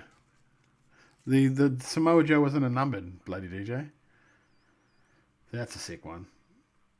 Fastest woman's Grand Slam champion. Boom. Anyway, that was the pack opened. A bit of a fart in the church collection there, if I'm being 100 with you guys. A bit of a fart in the church collection, in my opinion. In my humble opinion, I was not a massive fan of that. So, yeah, we will get back to what we are definitely here for, and that is. Sorry, I've just got to do all this sort of stuff. There we go, and we're done there, and we're done here, and we're done, and we're done. There we go. Now I can put that away. That's rad. So, for what you guys didn't know is that I've got this whole setup here that's very convoluted for what we had to do just to do those. So I'm guessing that's probably why I wanted a better outcome when it comes to the cards. Because I went through a lot here just to be able to do it. Yeah. So this match is from, I'm not too sure what year. Probably in the 20s. I'm not sure. Oh, no, maybe not. Maybe 18. Maybe 18. 2018. I'm not sure. Tim Cade was the AWA champion at the time. This was in a place called the New Globe Theatre, which was literally a movie theatre. And if you look on the sides here, like, I don't know if you, can you see my... I don't know if you can see the arrow going across the screen. I don't think you can. I don't think you guys pick it up. But there was a good, maybe a 8 to 9 foot drop there from that side of the ring side that's lit up there, where the ladder is in the corner. Probably a good 8 to 9 foot drop straight to the floor, because we had to bump up the ring just so everyone could see it. So you'll see as the match goes on what I'm talking about. But yeah, this was Mark Davis versus Tim Cade. So enjoy this one, guys. No commentary on this whether, so it's very...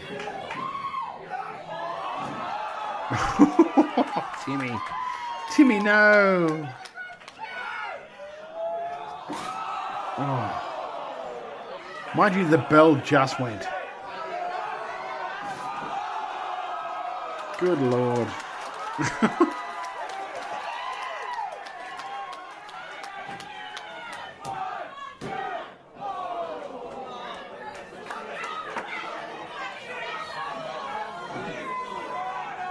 You see when Mark jumps out.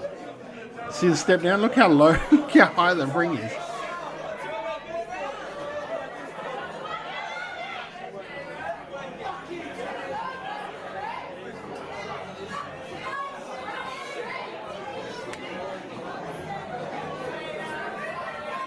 Well, what you didn't see is, or what you couldn't see is that when he did that first flapjack, Tim's back hit the roof of the building.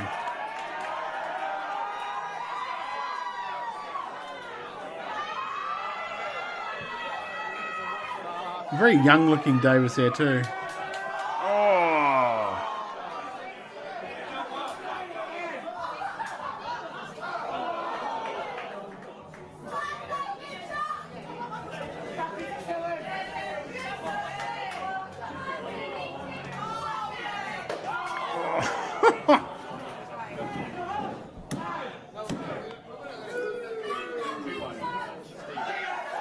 Yeah, that's literally a movie screen, to be fair, mate.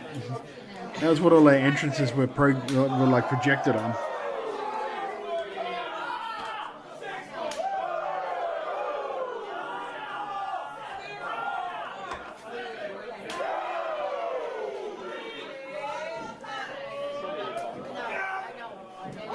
Oh, fucking launched him. I remember too, they changed the canvas to that tarp because the promoter was so worried about getting the canvas was just going to get torn up in this match because of all the tools that were involved in it.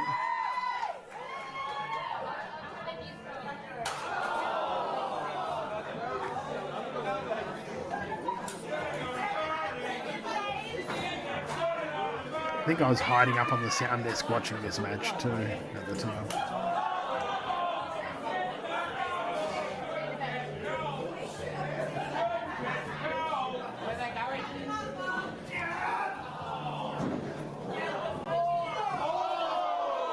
Oh, right on the old Jats.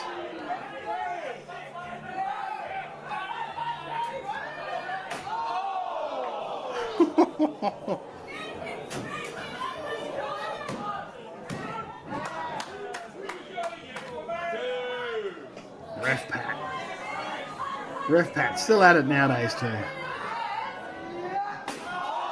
Oh. Oh. Some of those have to be get-evens for the start of the match.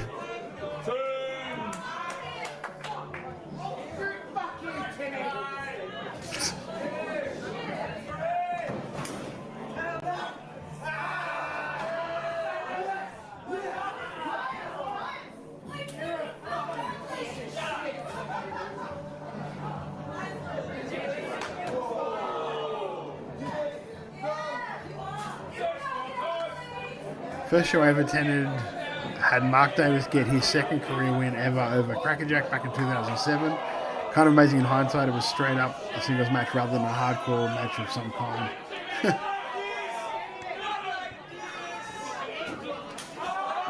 Oh, the Sabu chair throw. I hate that so much.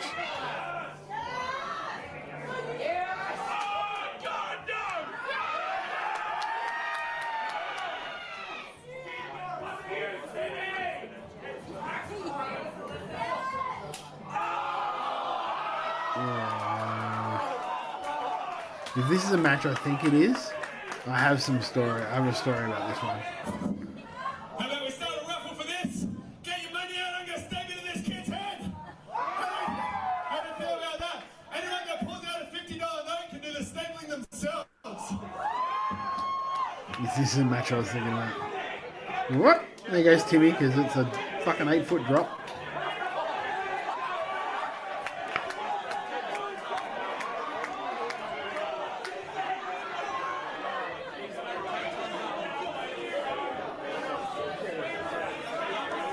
Actually, fun fact here, I believe one of the... Oh. Somebody just stapled a $50 note to the... Yeah, fun fact is, I believe one of the cameramen here in this match is Zane Decker. who is also one of the guys now that's heavily responsible for a lot of the AEW promo things that you see, like jumping around, like a lot of the Briscoe stuff and stuff is all him.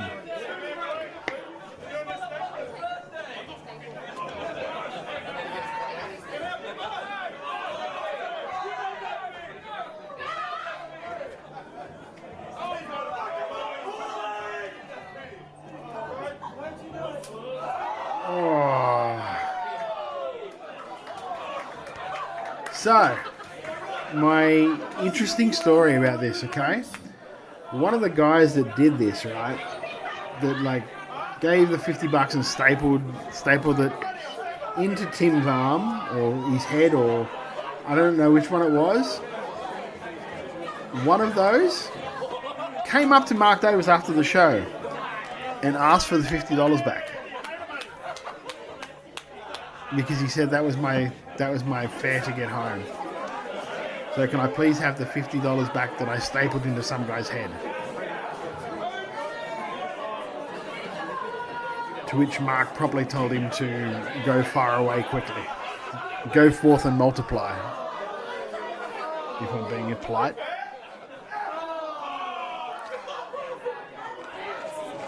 But yeah, I could not believe it when he came backstage and told us. The ball. How do you staple literal currency into somebody's arm and then want the currency back? How do you get the balls to do that? I don't understand.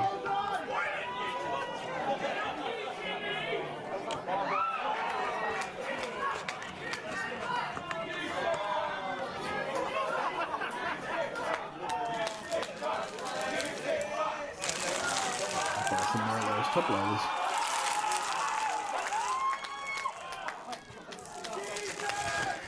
I think it was a combination of brave and lubricated, James. Because this was a licensed event. This was a 18, as you can tell, very much an 18 plus event. So I remember because the first time I did a promo, I swore my head off because being that I'd only ever worked at RCW before, there's no swearing there. So this was like, oh, this was green light to be dumb, and I was dumb for a bit until I worked out. I probably stood out more if I didn't swear than if I did, because everyone did it, because everyone liked swearing and dropping the F-bomb because it was cool to do. It was an R18 show, so if I refused to do that, I was different.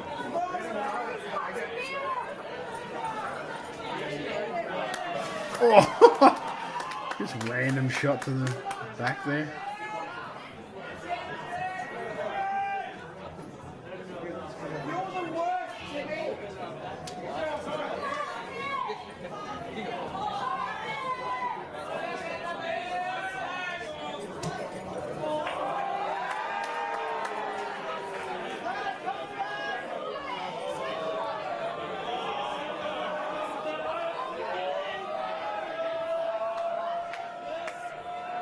I was going to say, what the heck on his hand?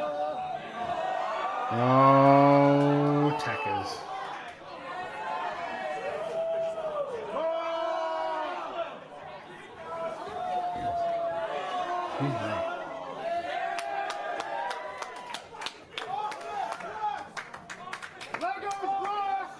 Yeah, it does. Like, you're 100% right. And that's something that...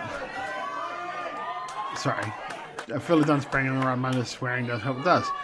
In the right time. But when you're doing it, like, all the time... Because, I'll admit, when I first was allowed to swear, I took way too much advantage of it.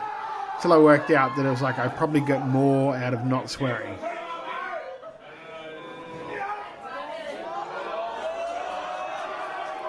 In this environment. It's interesting to think that between Mark Davis and Ash Wright back in the day, I felt like Ash Wright was considered the future for... Oh!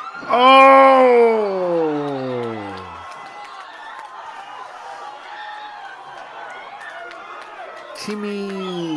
Oh, Timmy.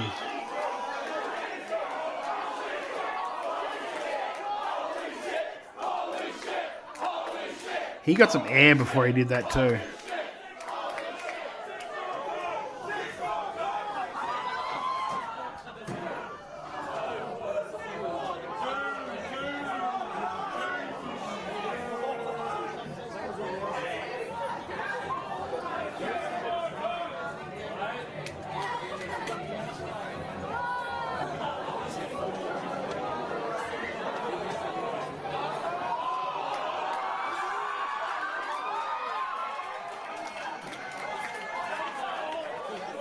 What's he grab now?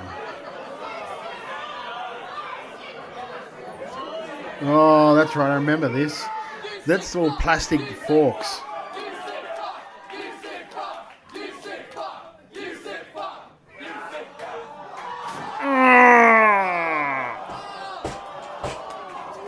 No. No, thank you.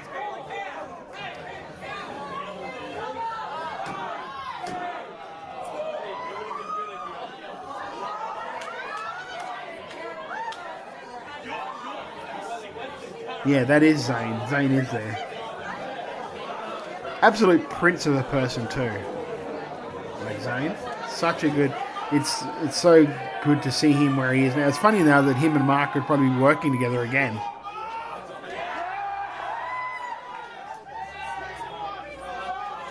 But Zane, I don't know why he came over, but he came over to Australia to do something. And was a videographer and just wanted to videograph photo wrestling. I'd rather not do the plastic fork. I know, right? That is shit. Seen that spot done in DDT in Japan. I think they also use plastic knives as well on top. Yeah, no, you get stuffed. You hit me with that all day. Hit me with that bin all day.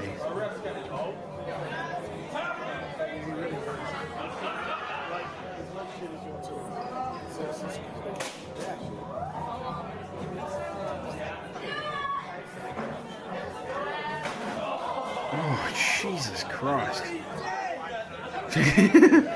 He's already dead. Timmy earned his money this night, that's for sure.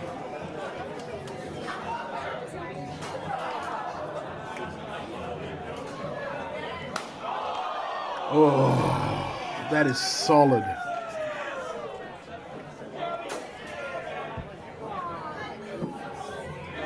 That's the thing too, Mark isn't exactly not a strong man. You know what I mean? It's not like he wouldn't have a swing on him. So that would hurt. It wouldn't sting, it would literally hurt. Oh, Guitar Hero guitar. Oh, fuck that too.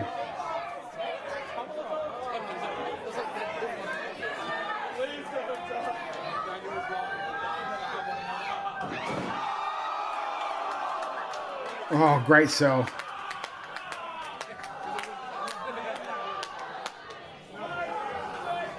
Oh.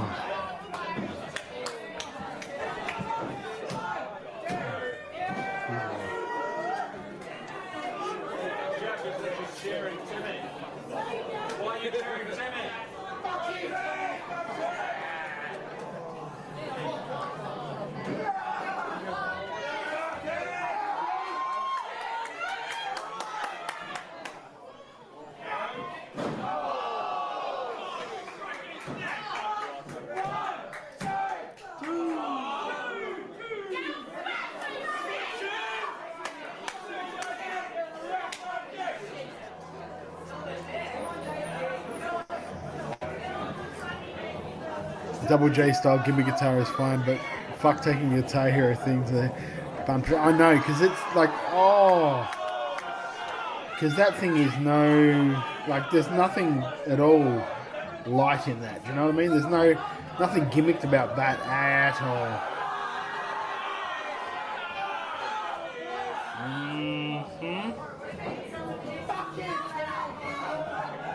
Somebody really doesn't like Timmy in this thing.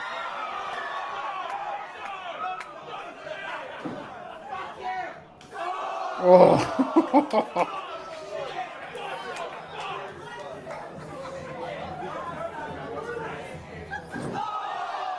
Oh.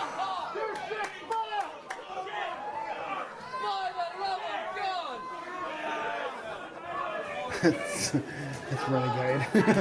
I know that voice anywhere. I love this shit. There was in his room for a good death match. But see, these two had been feuding for ages when they went to this. So it wasn't just like out of the blue we're gonna do this. Do you know what I mean? This was like they'd been doing stuff.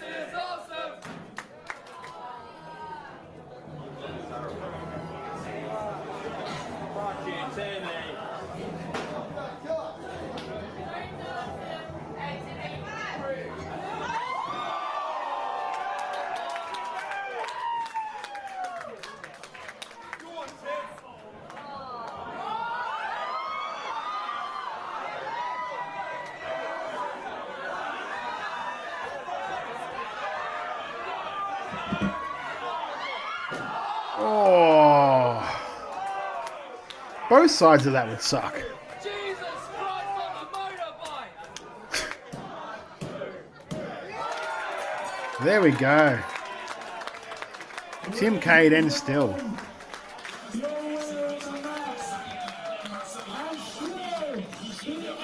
Isn't that when the original? 100%. That's always been my argument. Even when eons ago, I interviewed Joel Bateman when they first opened up Deathmatch Down Under, before any of that horse shit happened.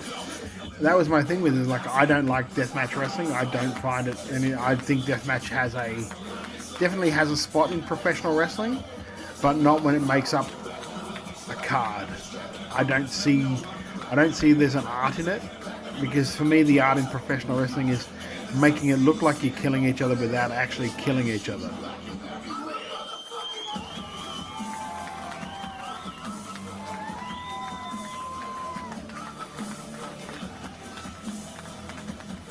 Timmy's a good kid. Love Timmy.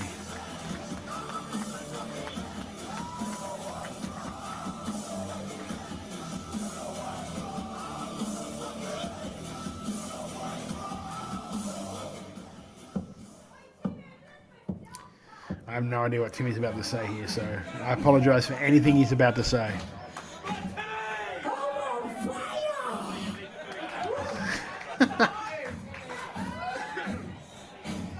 Hey, Jesse Moon, you dopey dumb cunt.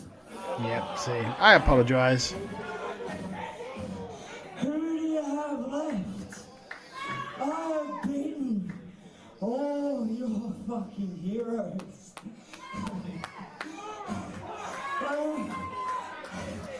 Hey, what was your name once?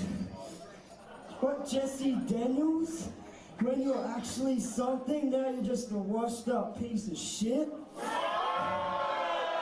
Hey, tell me, Daniels, how does it feel knowing all the blood, sweat and tears you put in this company, and I stand above it and piss all over it? I hold your crown. See? Yeah, because I know, I know Tim. And all the boys will get down on their knees and go, yes sir, yes sir. When I walk into this building, you shut the fuck up. I'm the king. Hey, come in, boss. I'm on my knees. Take my fucking head off.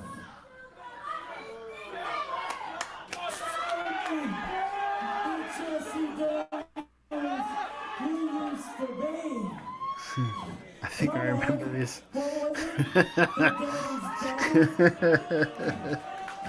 I'm going to tell a story after this, because if this is the thing I think it is.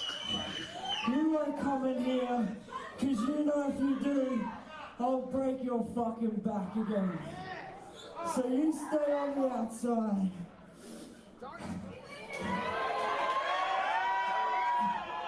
Oh, one more thing, Daniels. Seeing as you failed at everything else, tell me, how does it feel being a fail to your kid and wife?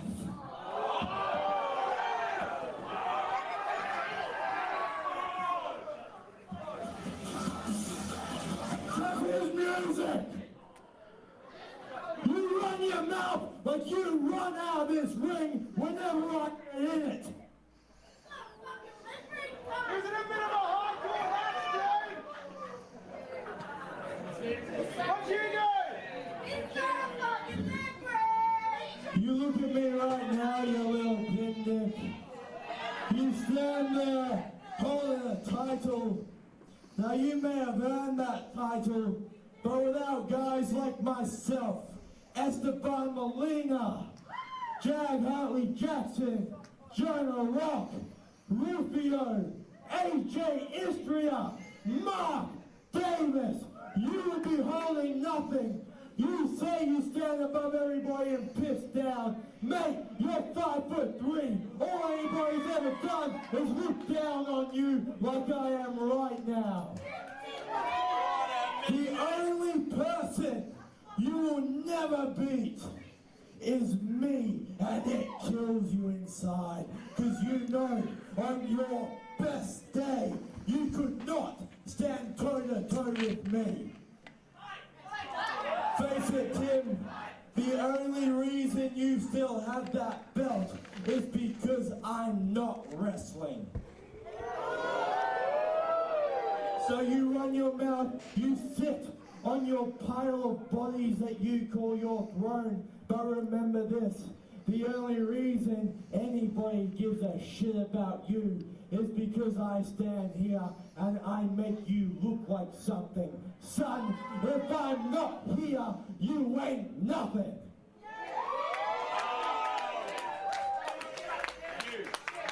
Now, you go fix yourself up and get out of my sight. And if you ever bring up my wife and kids again, you won't have to worry about me stepping in here. You'll have to worry about how far through this ring I'm gonna fucking throw you.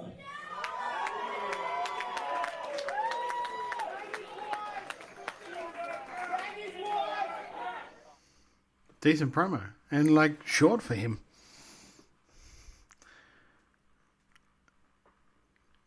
Jag memories. Yeah, we can do. I don't have too many, if I'm being honest, I don't have too many Jag memories because I never really worked with him that much at all. I think I was on one show he was on. It was a Wrestle Rampage show, and Cree and I worked Damian Slater on that show. It was probably the first time I'd actually met him as well. Great guy though. From all reports, great guy. I know that most guys that go to Japan, Jag looks after, like in some way, shape, or form. So I'm nothing but respect for him, for the stuff he's done in just Adelaide wrestling, Australian wrestling itself, like everywhere, like massive amounts of respect. This next match is the Armstrongs versus the Rude Ones, Trial by Stone 2011. If you guys haven't seen the Rude Ones before, I love these guys. I love this tag team. Both of these guys are fucking excellent professional wrestlers. And we know, anyone who's been watching Australian wrestling or following this show knows about the Armstrongs.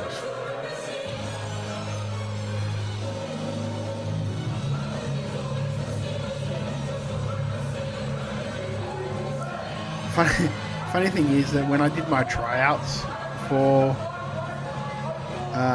Riot City, there was this guy that was doing the tryouts with me. There was he was a decent sized lad, and like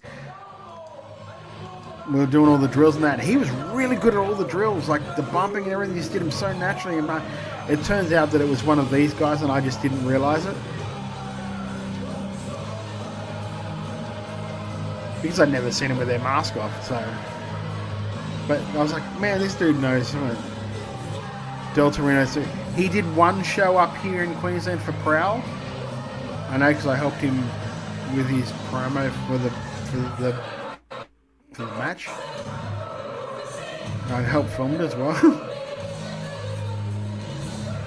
Great. Del Torino is great. Del Torino was actually one of my groomsmen for my wedding. That's how much I love that guy.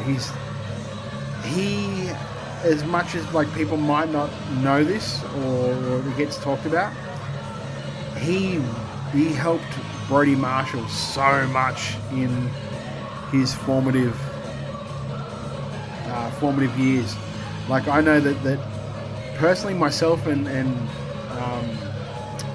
Brody, so many like one-on-one or two-on-one sessions with him before training, because he was dedicated to wanting to help and train the next generation of people for Riot City. So I got nothing but respect for Torino. Oh, that's Demi. Oh my God, that's Demi. How funny is that? Sorry, we'll go back. Down there in the bottom corner, that is one Demi Bennett, because that's her dad behind her. That's what gave it away straight away for me. That's hilarious. That's so funny. See, that's the Demi I remember.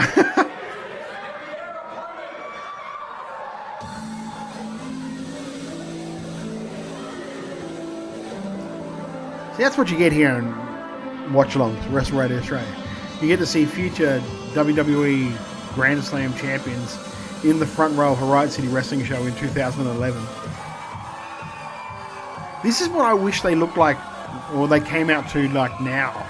Not bloody Enter Sandman with leather jackets and bloody plain black tights.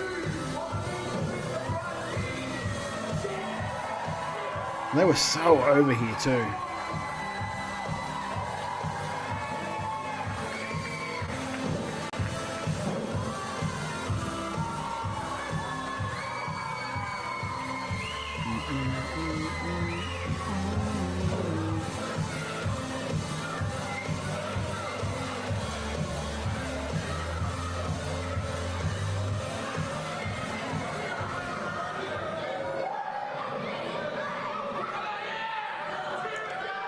I cannot confirm nor deny, Andy. I was watching the Twitch stream, and there was something that cameraman did backstage where straight away I knew who it was.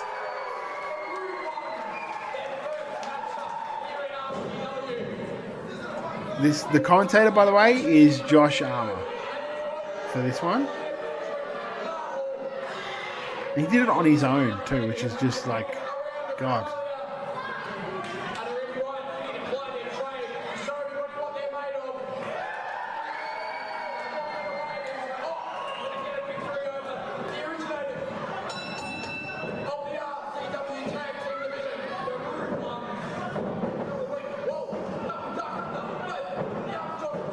So the other partner, Marvel, which is the taller, more tattooed masked worker, unbelievable technical worker.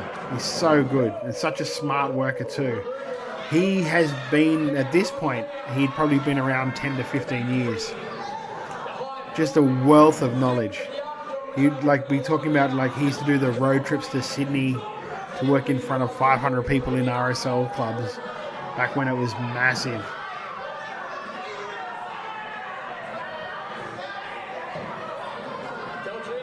This is Estonian.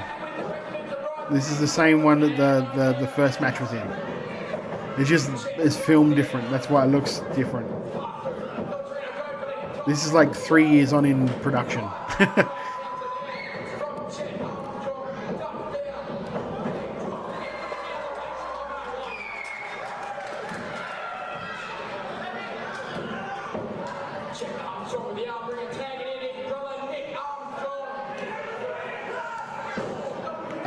He did work unmasked, but not.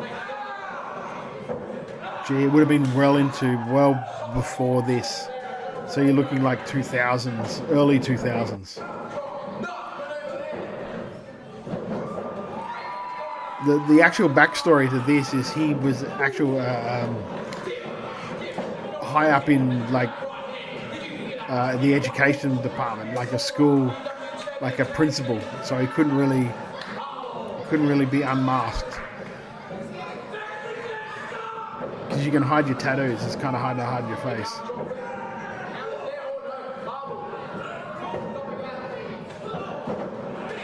Which is funny to think you were probably going to school and you didn't know this, but your principal on the weekends was a masked professional wrestler who wrestled as a luchador.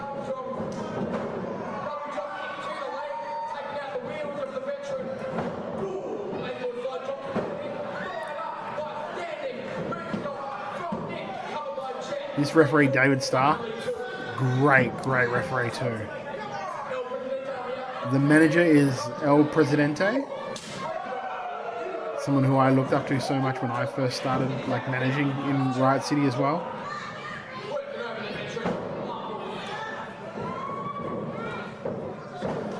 It was so much harder for him too because Del Torino could talk the legs off a chair. So it was really hard for him to get a word in when you got him around doing promos.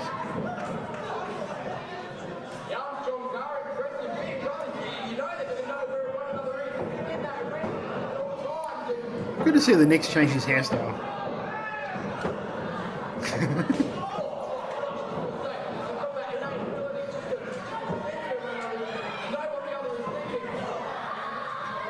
But yeah, Torino and I just get along, still to this day get along so well because both of us have the same like taste in wrestling. He's a massive British Bulldogs fan, massive like Heart Foundation fan. Loved him. Such a good worker too. So good. Like strikes, all of his strikes are really, really crisp. Just such a great worker. I'm waxing like poetic on him because he doesn't get, him and Marvel don't get the plaudits they should for how good workers they were.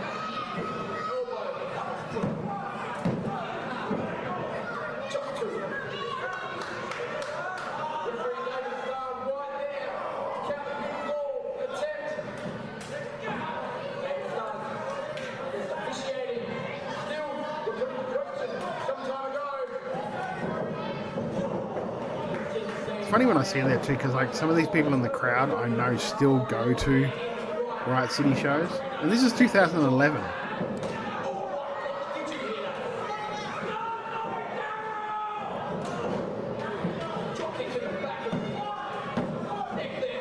Well, I think that's why, like, sorry, I keep forgetting to do that, but my mates whom you can bond with early 90s WWE. I think the reason he liked me too is like, when we were doing the tryouts, Matt Basso went around the group and was like, "Oh, who is your favorite wrestler?" So it was like Undertaker, Shawn Michaels, like yada yada, like Stone Cold. Well, it comes to me, I'm like Arn Anderson, and he's like, "What?" I'm like, "I love Arn Anderson. I think he's great." So I think that's when we sort of started bonding, because it was like I wasn't just a Armstrongs looked like they could have been a solid junior. Yeah, they're a great tag team. Like, to this day, they probably still could be a very prominent tag team if they decided to change just a few things, I think. Almost like revert back a little bit in some cases, which is weird to say.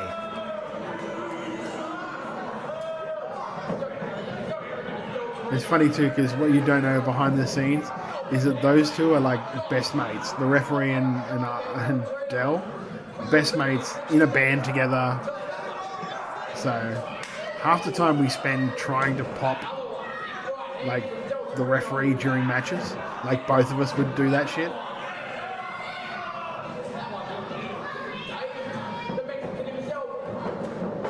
Great close, man.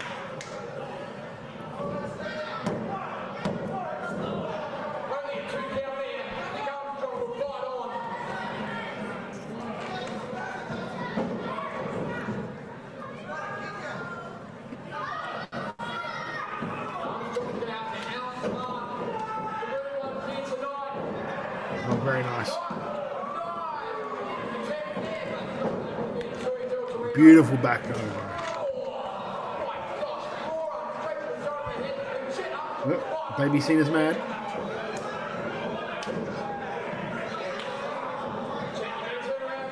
See, such simple like tag team stuff.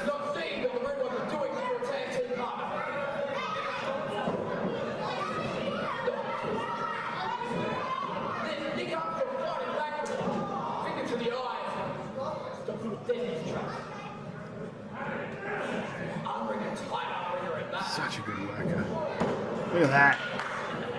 How sick is that? I think Nick even had a choice about doing that too.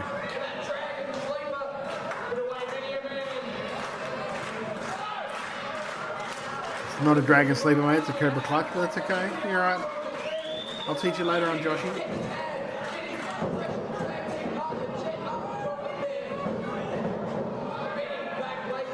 I think he was quite ready for that.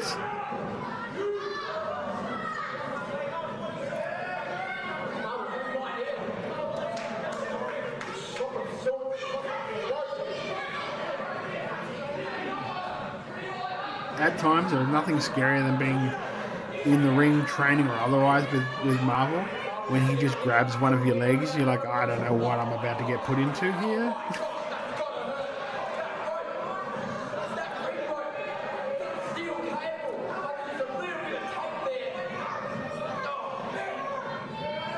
See, back then, this was like I said, this is 2000 and was it 2011? And just look at the production and the entrance set and everything for it. Like RCW at the time, I think was so far ahead of a lot of places when it came to this sort of stuff. Like there are promotions nowadays that don't have this type of an entrance set. Do you know what I mean? It just made it look like such a bigger deal when you walked into the venue. It was the first thing that struck me when we walked in to see our first show, was just how much big time this looked.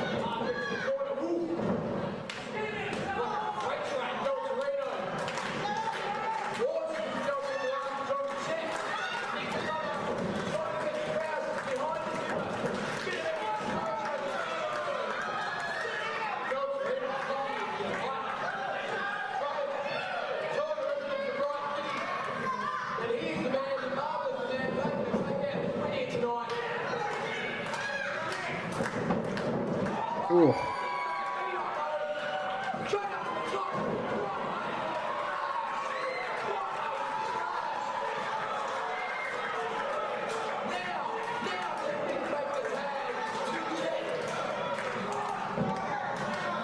Yeah, you're 100% right, Andy.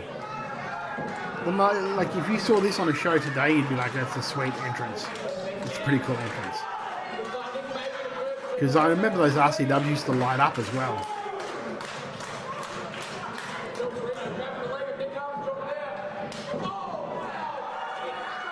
Get the tag. There we go. Big back row. Bump and feed. Let's go, brother. Feed into him, big fella. There you go. Good lad. Whoa, Jesus, Dad, what are you doing? Beautiful drop kick. House of Fire. This young firebrand of a man. Right over near Miss Bennett.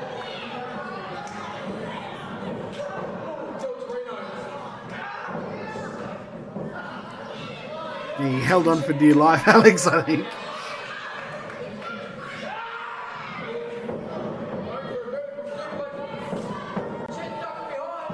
Good work there from the manager.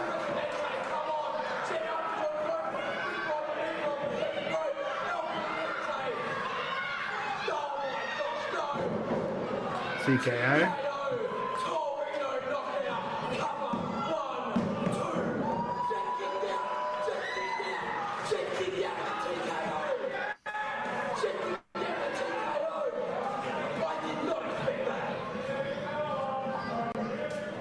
Go, Josh. Gotta miss him. He was that excited about everything.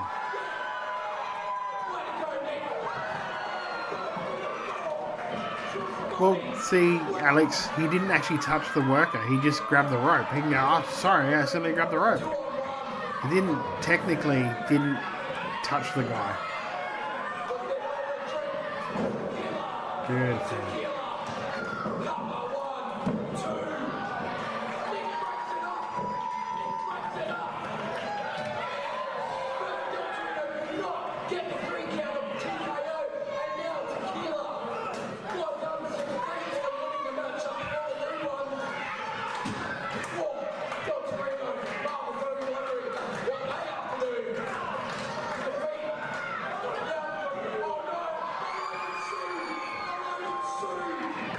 He got, oh, nice work.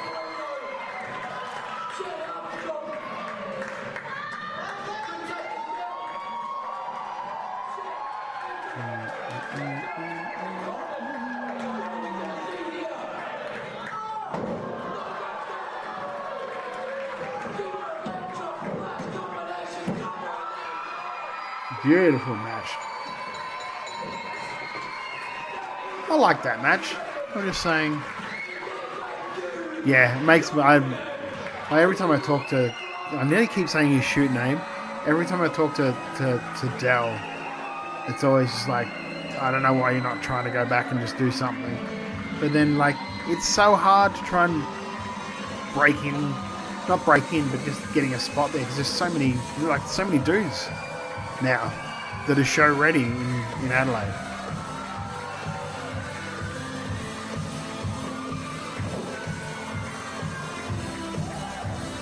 I love and miss. I miss hanging out with him, to be honest with you. I love that guy.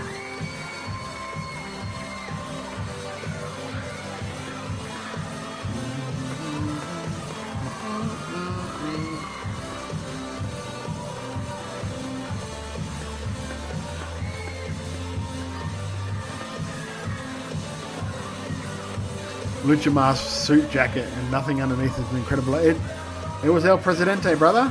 That was El Presidente.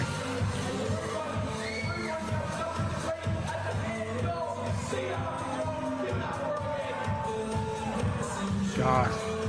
The funny thing is, because all these kids now, a lot of them I know as grown-ups. I've seen them grow up. Getting booked in Adelaide has got to be the toughest gig in Australian wrestling. It probably wouldn't be easy. I wish they would do another run of those shirts, the original Riot City Wrestling shirts. I love them. I think I've still got one in my wardrobe because I loved it. I've got one of them, and I've got one of the original hoodies of this era hoodies as well. I don't know, to be honest with you, Alex. It could be.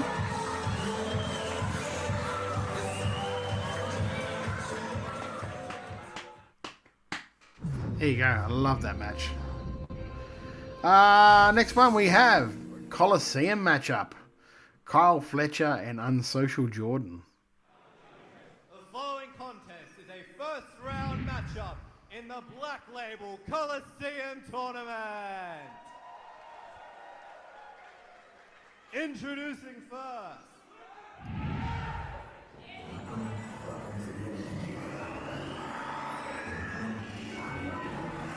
Ladies and gentlemen, welcome to PWA Coliseum. We are here in our spiritual home ground of Max Watts once again to decide who is the greatest grappler in this country. My name is Andrew Rose. Meet me, my Triple M Weekend Legends co-host Chris Gale. Oh, mate, Rose. Couldn't get rid of him. Andrew Rose on Backwater Antiquity. We are back in Roman times. There are lions, Christians, and the whole box and dice. This is going to be brutal.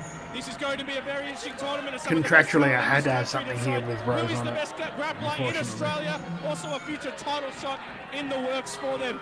Out first tonight, one of our favourites. He's always here. Unsocial Jordan, the former leader of SMS. Now alone. What a shame to see that group torn asunder. Unsocial Jordan, a little unhappy, Rose. He was in the Wentworth Bit of focus by-election. with The that, results though. have just come through. He hasn't been elected the member for Wentworth. I think he's going to take it all out on the ring tonight. Nothing worse than an angry politician, Chris Gale. Particularly a failed one.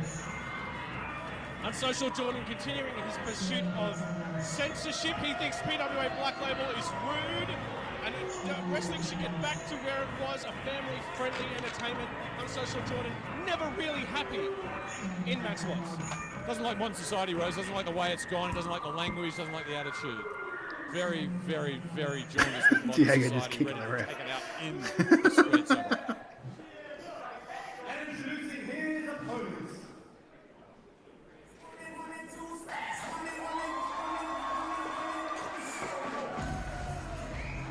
Is he retired, or I thought he just was coming back from the knee?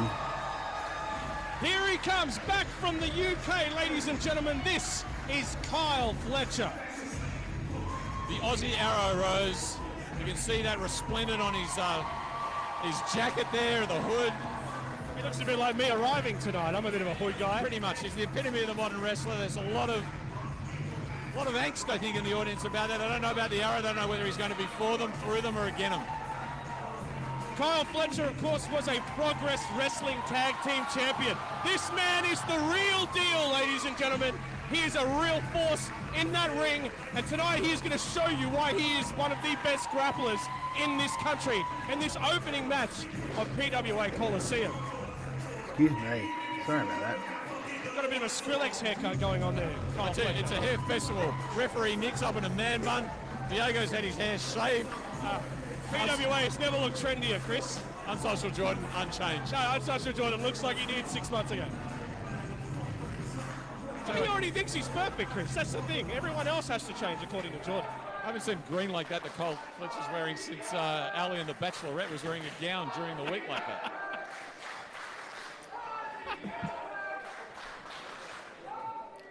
This contest is a first round match in the Black Label Coliseum tournament.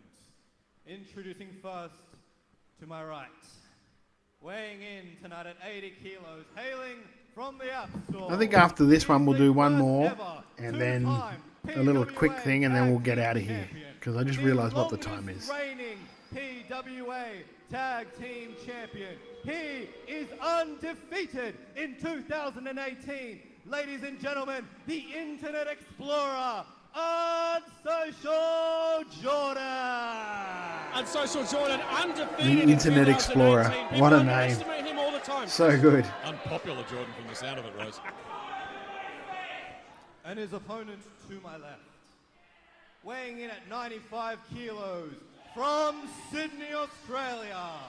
He is a former Attack Pro Wrestling Tag Team Champion, the current Defiant Wrestling Tag Team Champion, and the new Progress Wrestling Tag Team Champion. Ladies and gentlemen, the Aussie Arrow, Kyle Fletcher. Now that is a resume, Chris Gale. The Aussie Arrow is a huge threat here. Can he be the first person to beat Unsocial Jordan in 2018? Tell you what, I've worked out this crowd's actually all the way with Fletcher. They love him. It's a magnificent CV, Rose. If he came into my office, he'd get a job immediately. And retains all the freshness of youth. Something we've both forgotten about, right? It's like looking in a mirror and not seeing myself.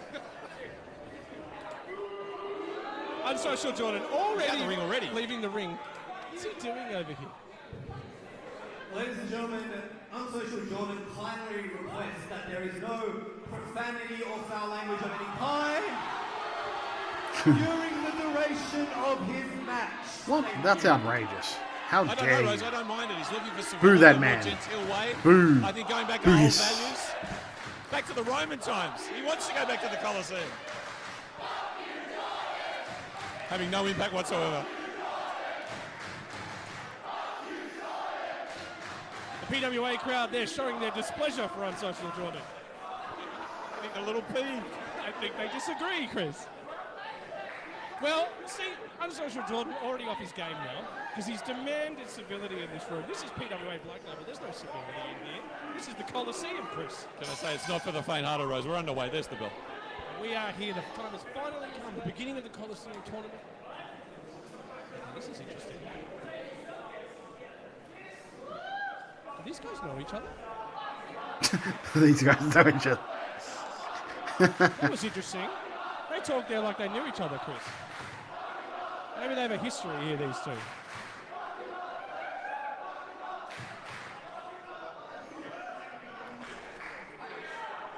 He's looking for a hug.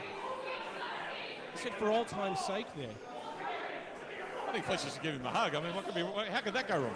Yeah, but this is unsocial Jordan we're talking about, Chris. This man is not to be trusted. Whoa! Okay. Okay.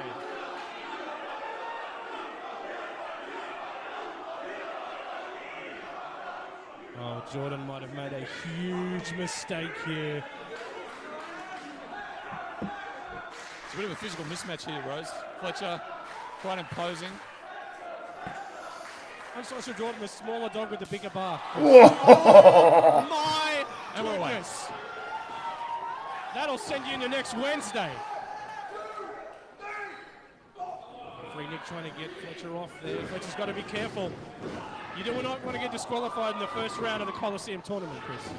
I love those little things where they run off and then go down to the knee. I love that stuff. Unsocial Jordan straight out of that Such a ring. cool He little, like, cannot face shortcut a barrage to of offense from Fletcher getting like the that momentum for up. very long. Smartly getting out of the ring. Fletcher not letting him get away, though. Stalking him.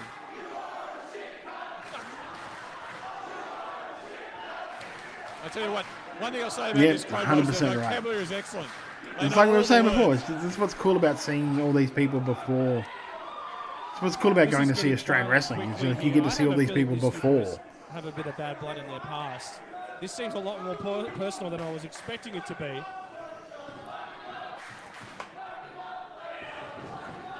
Jordan off the ropes. Fletcher dropping down. Over the top for Fletcher. Wow, very innovative offense from Fletcher there.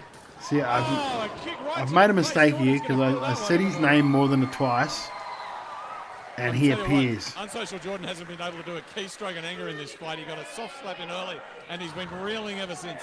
Say Andrew Rose, his mate. name and he appears. He's gonna be able to get any offense Hey, on this guy. good old-fashioned run-in. Oh my goodness! Aye? Can you turn me down? Yeah. I'm so annoying. I am turning it down. Thank you. You get double rose now. How are I know, you? mate. How are you, How my going? friend? Are you I'm good? good, man. How the I'm Swannies good, go? bro. Tonight was Waratahs. It was the War- last it game was of the Tars. Waratahs rugby union home game.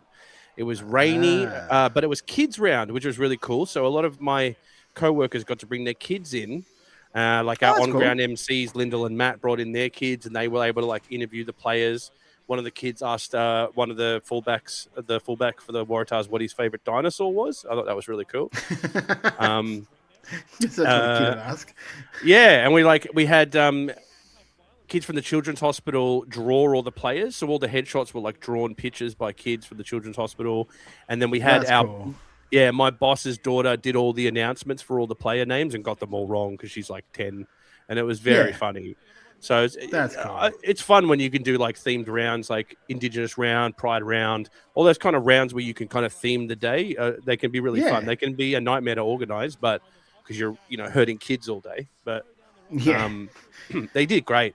They did really good. I And it mean, was you've fun. worked with wrestlers before, mate. That's nothing. Kids are nothing after that. If you can work with a pro wrestling company, you can wrangle a bunch of kids for a rugby union game. I tell you what, it's kind of like putting a rumble together, right? Like, yeah. You actually missed it before this match. We had old 2011 Riot City Wrestling match. It was the Rude Ones against the Armstrongs.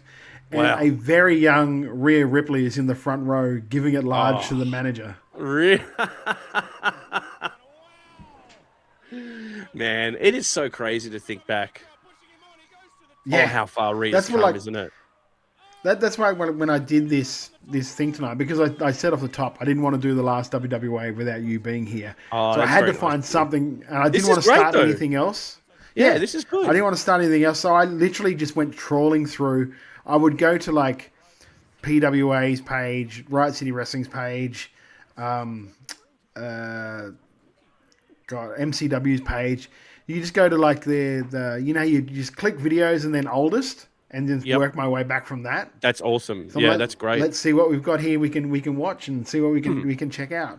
This is great for me, the first match was like a 2008 Riot City Wrestling match. It was like Luke Watts versus like Chris Basso, and Chris was Mimic with dreadlocks. Oh, no way. That's amazing. Yeah, it was great. Well, this is great for me to see this old PWA stuff. See just how far. Yeah, truth be told, I don't go back and watch shows that often, especially the older stuff. Like I might maybe like after the show watch it back the next day to kind of review my work or whatever. But like I don't go back and watch stuff from 2018 or 19. Sometimes it'll slip in front of me and I'll see like an old episode of the Premiership that we did over COVID or something.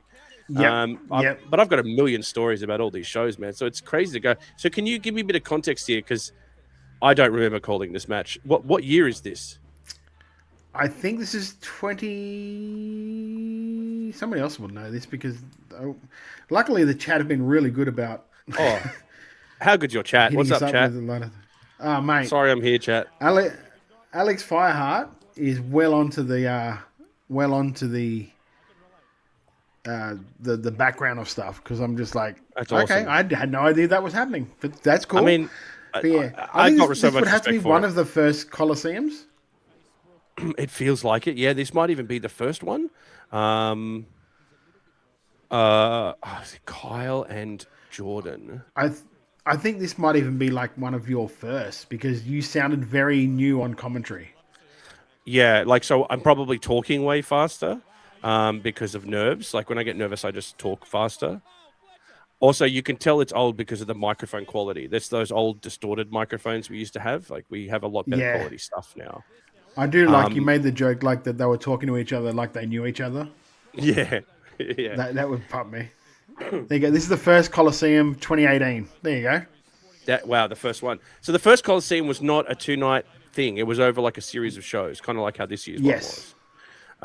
Which ironically, we went back to the old school way this year by not doing it on the 2-night thing. But yeah, this was the one that had, I think, the match that kind of, I think for a lot of people, the first ever Coliseum match. You're saying this is the first one of the actual tournament, of the first tournament. That's interesting. I know Ricky was in this one as a replacement, I think. And this was the one where I would say, from my perspective, the main event did a lot of the heavy work into getting not just PWA, that notoriety, but Coliseum tournament. And that's the Bonza Moretti final, where they were a tag team that were getting cheered and booed at the time. They were the tag champions, and they went at it one-on-one in the main event at Coliseum. And that moment where Moretti went at him with the chair and Bonza punched clean through the chair, and it just made the whole room shake. Like, I remember having a legitimate reaction to that. That wasn't part of my show as an announcer. I just went, oh, my God, when he punched through that. I just didn't see it coming at all. And that just made that tournament. I will always stand by that. Moretti First Sword is such a strong bed for what was able to be built on top of that over the following years. It's funny you say it because there are certain things like that like seminal points you can point to that launch something. Like with the first final of the Ultimate Fighter, like Griffin and Bonner. Yeah. Like if that wasn't the match it was, I don't know if that would have became what it did. And in turn, like UFC become what it did. Hogan, Andre, right? It's kind of like a lot of people would argue is what made that prestigious thing so prestigious. Look at this, man. Kyle is just unbelievable, dude. He is so good. That's the funniest thing. Like the one thing I'm shocked that they never went back to was that WrestleMania 2 where they had it in 3 different arenas on the same night. Yeah, I think I'm shocked that they've never tried that again, especially with today's technology. I think it's an interesting conversation to have now with the technology you have and the ability you have to. I think the tough thing was back then to have 3 different crowds showing up for an hour of a show made the crowds pretty pissed off, right? Because they also didn't have the technology to show those other shows well enough. It probably would have been a bummer going to that WrestleMania live. Yeah, because you're watching half of it on a big screen. A third of it. You're watching a third of it live and 2/3 of it is on a fucking shit screen back then. Excuse my language. But Yeah, like, it would have been. Yeah, no, it would have been. It's so much better now. Yeah, I don't know. It's a conversation to have now. I wouldn't say. I think they're big enough that they don't have to do it with a WrestleMania. They could try it with another show, and do something like a simulcast. Yeah. Moretti faced Damian Slater in the first round of this tournament. It was the match that made me fall in love with Moretti. That's awesome, Andy. There you go. That's great. Yeah, I think this tournament did a lot for me because this is pre-COVID, right? This is 2018. Yeah. Oh, Jesus Christ, dude. It's funny because, like... Who is that with me on commentary? Was that me? It's Gail. Oh, no. That's me talking. I didn't even recognize myself just then. Oh, my voice has changed heaps. Yeah. By the way, mate, it's our 5-year friendiversary, apparently. Oh, really? Does the internet tell you that? Yeah. That's nice. Yeah. The Facebook in our messenger. I'm trying to think when we first met. I have no idea. It would have been through this. I Yeah, probably for sure. interviewed It you was or something related. Yeah, I think so. Yeah. Yeah. Wow, that I would have probably been when cold I just called started you. too. Yeah, I would have cold called you, and we just like got together and do a podcast. Yeah, and I was so blown away that someone would want me on a podcast about wrestling. I was like, hell yeah. Wow, I actually called a superplex there. I had the confidence to call it. Is that? Oh, is no. Is PWA Play still a thing? No. I think just YouTube is our PWA Play now. Okay. Yeah, YouTube. So where's all the back catalogue? Is just I think sitting it's all on somewhere YouTube. hard drive? Isn't it? Is it No, well, because I don't know if I don't know if all those premiership shows would be.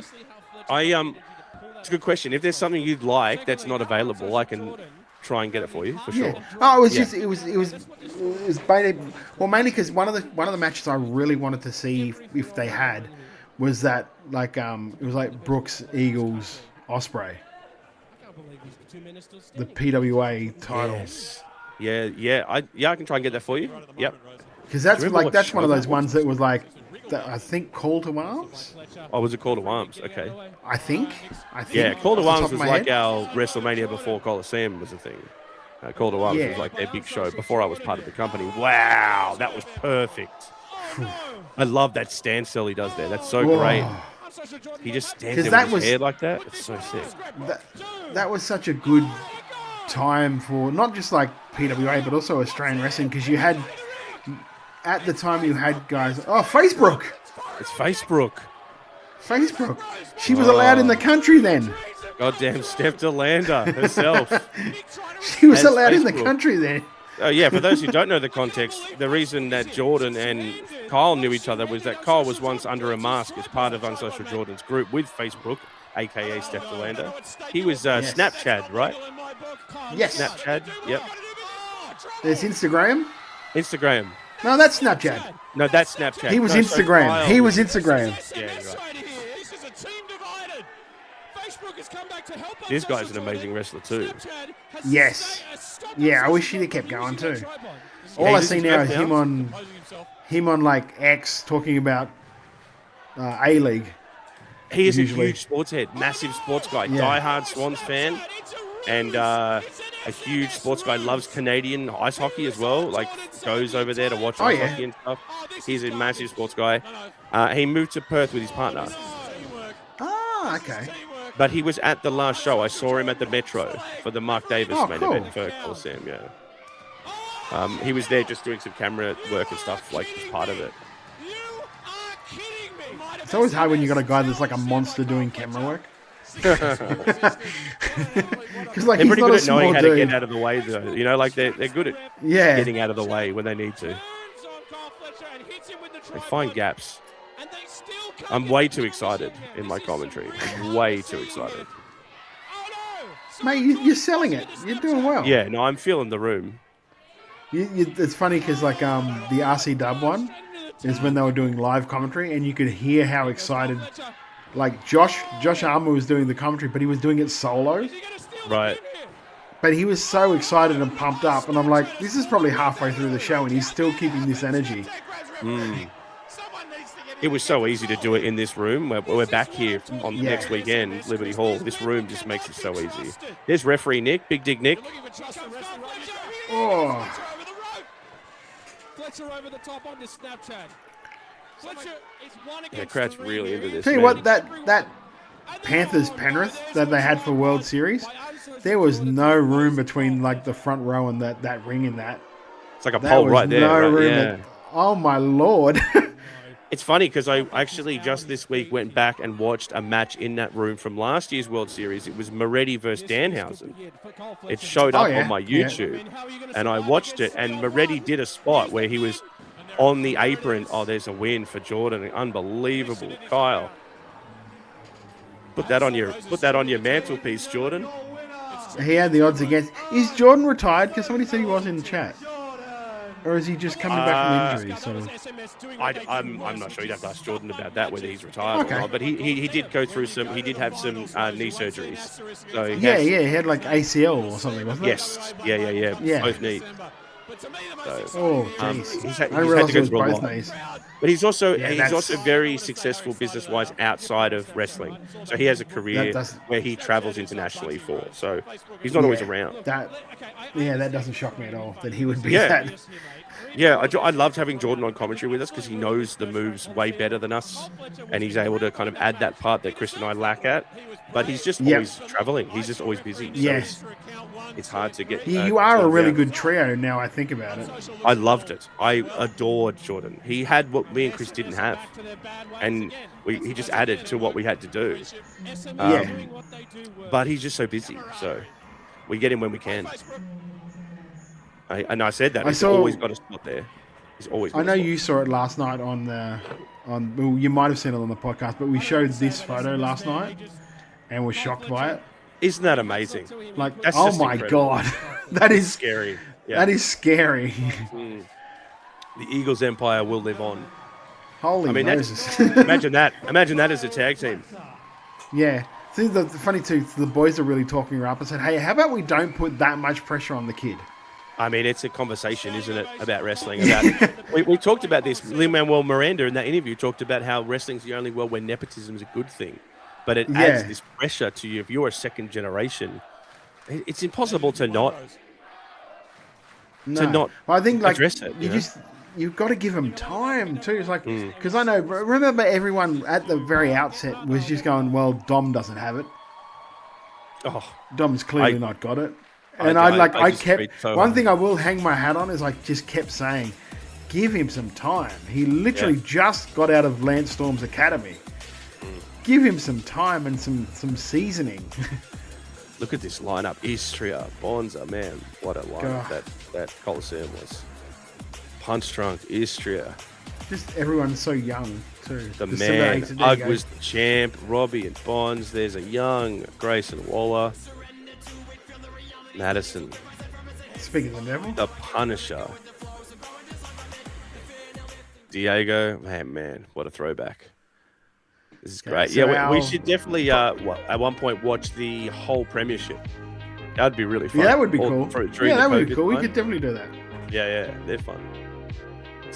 Probably our last full match for the night. Then I got a surprise one because we talked about it a little bit before the show. Yeah, or during the show. But last one is Demi Bennett against Zach Sabbath, 2016. Wow. So 10 years ago. If Demi Bennett wins, Zach Sabbath has to leave her alone forever. To leave her alone forever. But if Zach Sabbath wins, Demi Bennett has to follow his instructions to the letter for 1 year. Yeah, if I remember this angle, he'd won a match against her or something like that, where he had to, they had to go on a date, and so the whole date was filmed and all of that sort of stuff. It's very sports entertainment. Doing well for a while, haven't they? They got a great setup.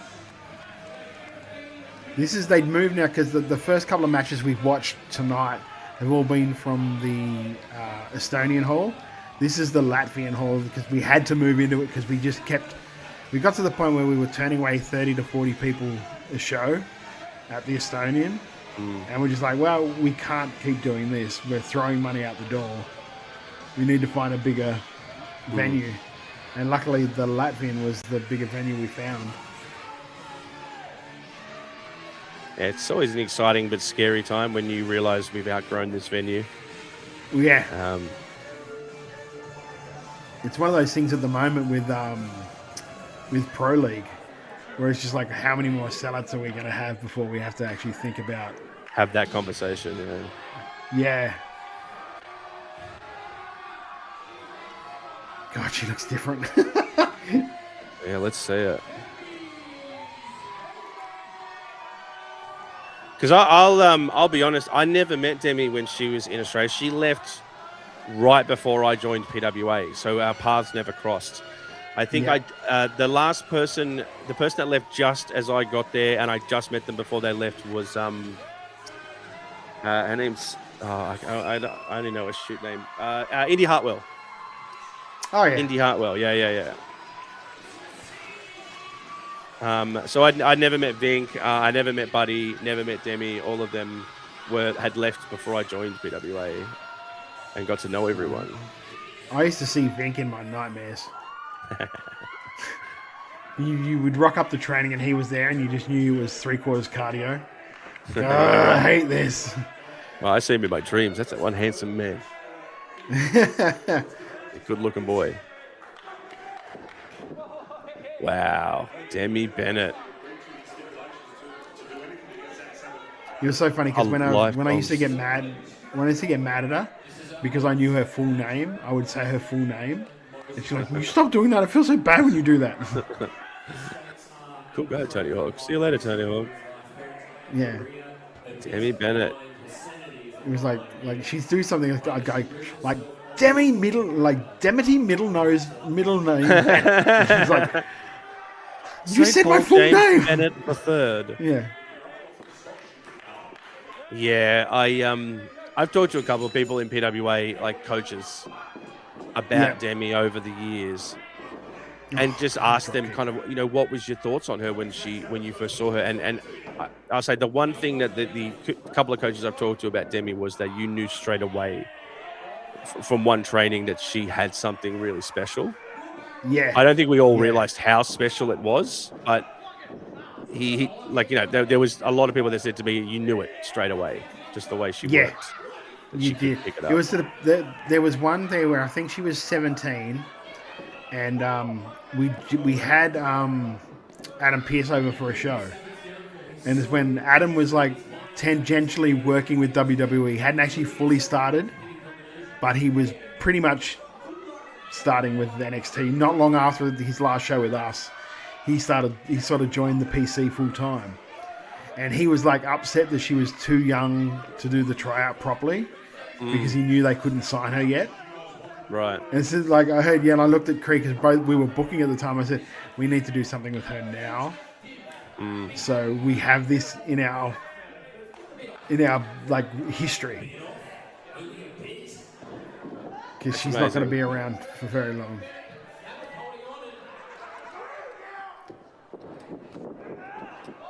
It was she landed on her feet. Very nice. For some weird reason, it reminds me of the bass player from the Dave Matthews Band. His name was Stéphane Lessard. He's a French bass player, French-Canadian, and he was so damn good that Dave had to have him in his band, but he was only 16 when he joined the band. So they had to sneak him into every venue they played, through the back. And Dave was like, I'm willing to go through this. This guy is the best bass player I've ever seen in my life. That good. Yeah. And he's still with the band, 30 years later. Grown man now, but they used to sneak him into places. This was pretty much, I think this is probably near the end of her run. It's a good looking room. I like the room. Yeah. It's fun. Apparently from what, because we had one of the James Cray from Riot City. Apparently they charge her just too much money now to make it financially viable to run that building. Right. Otherwise you would keep running it because it was great. It was a good building. And also, what you can't see here is the backstage is pretty much all underneath this hall. Right. So the backstage is underneath the ring and everything. So it's a massive backstage area. Are you hearing all the bangs and the smashes, or what? Yeah, you are. You are. But no one's ever really down there because everyone's sitting up behind the curtains, watching the hard cam. Right. Okay. Right. Because that's one thing I will say about, like, I don't know what it's like in PWA, but at least when I was in Riot City, it was basically we had chairs set up like it was in the crowd in front of a monitor, and we would all watch the show. And the only people that weren't really sitting down watching the show were the next people up because they were going through stuff before. So everybody watched everything that was happening. So they knew what they'd seen on the match, and they could go, oh, fuck, we need to change that. So that always made the show so much better. Yeah, I interestingly, I think it differs from venue to venue and layout because we do a lot of live music venues. So the stage with a backstage, how built more for a band than it is for like a, I guess like a function. So it depends on the venue. But interestingly, it's a part that I don't experience because I'm always on stage during the shows. No, you're always on stage, yeah. Right? So I never really experienced it. But I have come backstage after shows and seen there's always a monitor set up. And I think a lot of people sit around and watch and stuff like that. Yeah, that was different for me from that last Pro League show because I did commentary. Right. So I wasn't able to go backstage. It just felt so weird not being back there. Yeah, well, there's parts of wrestling that I've never experienced in the 8 years that I've worked with PWA on a professional level. At the Metro, you pretty much just stayed in between the ring and the backstage. You never actually moved. Yeah, because you've never gotten in the ring. In the entrance ramp. Yeah, I have the best view in the whole building. They all walk past me and either flip me the bird or give me a wave. I never do anything backstage. Like, I'm always just there. So, yeah, it's an interesting one. I remember one of my earliest memories in PWA was after a show, they were packing up the ring. And I turned to who was the ring general at the time, Ricky South. And I said, Ricky, can I help with this ring? And he said, Rosie, baby, you just worked for 3 hours straight. Take a break. Let the trainees move. And he told me to sit down. I was like, oh, okay. Thank you. So that was very nice of him.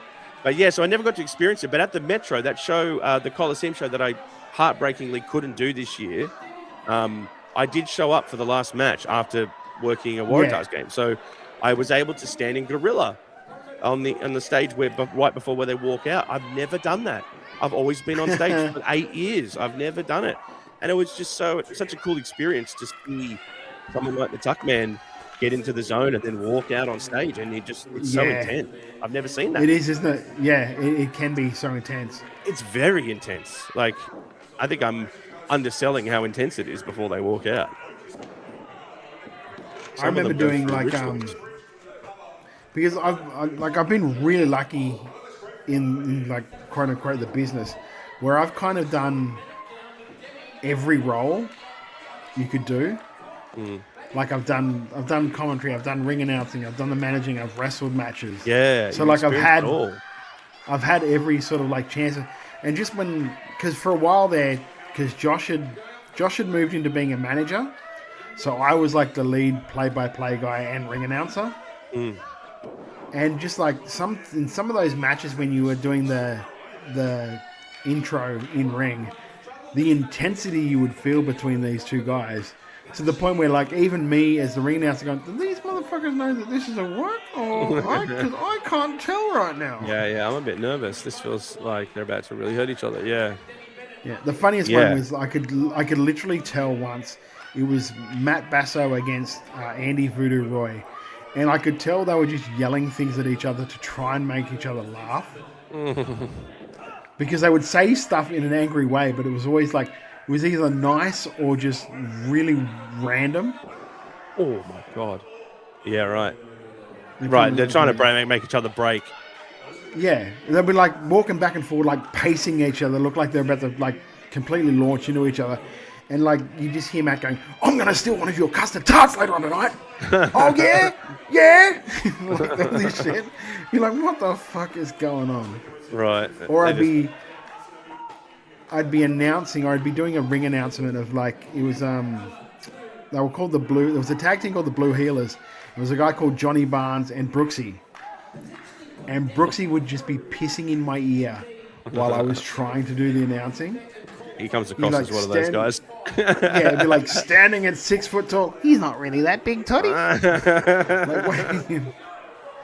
Weighing in at, you never weighed him. Shut up, Brooksy. That's funny. I wonder how much of that Diego has with people because he's been Yeah. there for so long. He must have so much of that. That's funny.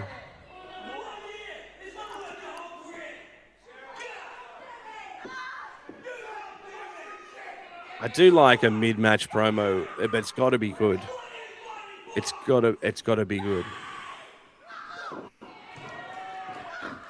Luckily, there was such a story with this that it works. You know what I mean? What are you They had fighting such for? a story Me? going into it. Yeah. Yeah. I get what they're trying to do here. Ooh. I don't like the live comms. No, me. I like when I used to do it, I would fight to death for it because I thought it was great to help educate the crowd about what these people were doing. And then later, as I moved more and more into booking, it was more like, well, we're kind of doing the wrestler's job for them. Yes. And if they ever work anywhere else, how are they going to know how to get their character over? Because we've been doing it for them for the last 2 years. Yeah, I think there's definitely a place for it. Like when we do like the Beer Food Footy Festival in front of a rugby league crowd and we have a ring set up on the side of the field, give me a mic. I'll tell you who a Ricky South is. I'll sell you on PWA. Come and see a real show. But once you get to a black label, just let them go in the crowd. And also our crowd leads a lot of the new people. They just follow the chants of people that have been there forever. Yes. We're quite lucky like that.